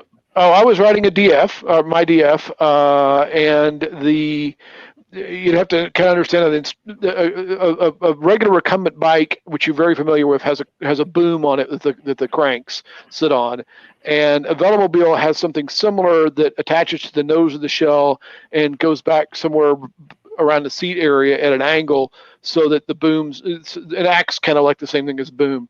My carbon boom delaminated, meaning it came unglued and literally came apart inside the shell. And I've been working with the guys that built it to figure out exactly why that happened. There's speculation on whether it was glued properly. There was speculation on the age. There's speculation on Texas heat in the glue. I think we're still a long way from knowing exactly why it happened. The good news would be that it took me less than 48 hours to put it back into operating condition. They're not that hard to repair when you know how to work this stuff. So it's up and running again. It's not something I could have done in the field because you have to wait for the carbon fiber and the resin and all that to set up. But it's operating again, so I'll be at the next ultra race that I had planned on in May and continue the season. Although I will admit that I bought a spare one now so that I don't have to do this again. Just in case, as one does. One buys a spare velomobile. All right, Doug, thank you for bringing that to us. I'll just say I'm glad it was your velomobile that became unglued and not you during the Well, race. So that's still up to be. The Maybe show's you not did. over yet. All right. Thanks, pal. All right, folks, we are going to thank our wonderful sponsors right now. So starting with TerraCycle, from fairings to headrests, where whatever accessory you need, Pat and crew have you covered. And Trailside Trikes. If you find yourself in Florida near the Withlacoochee Trail or in Knoxville, Tennessee, check out Andrew's shop and amazing crew. And Cruise Bike, their patented race and record-proven front-wheel drive geometry changes the rules of cycling. Now, comfort doesn't come at the cost of performance, but fair warning, your cheeks may hurt from smiling. And TerraTrike and Greenspeed Trikes. Your vision, whatever it is, TerraTrike has a trike to take you there. And Greenspeed, cutting-edge designs create performance through Aussie ingenuity. And Laidback Cycles, the top USA dealer for TerraTrike and the premier source for Catrike, Ice, and Greenspeed. We give you the freedom to ride. And Recumbent CycleCon. Please join us at the 2021 Recumbent CycleCon Trade Show and Convention. It will be held October 9th and 10th at the Montgomery County Fairgrounds in Dayton, Ohio. For more information, you can find at recumbentcyclecon.com. All right, folks, we're going to finish up here. I'm going to let you know that our next show will be May the 2nd at 2 p.m. Eastern Time, usual time. And we're going to be talking about recumbent scammers online. Let's see if we can protect you from that as well. Let's see what we can do there. All right, how can you support the Laidback Bike Report? If you like what we did today and you like what we do every month, here's what you can do. You can like us on Facebook, subscribe to us on YouTube, and you can certainly learn more about us by clicking that little white eye up there, heading over to our website. There's an applause button right below there on YouTube. You can hit that, send us a couple of bucks there. And we just love our Patreon patrons right here. You see all those guys with the orange P symbol. They have supported us on a monthly basis at patreon.com. You can go there and look up Laidback Bike Report, or we'll have the link right in the description below to help support us on a monthly basis. You can do so for as little as $1 a month. So we would appreciate that. All right, let's bring the panelists up here. Whoever's left, let's say thanks and goodbye. Great job, everyone. Really a meaningful, I think, discussion. We talked about a lot of different stuff, and you guys just added so much to it.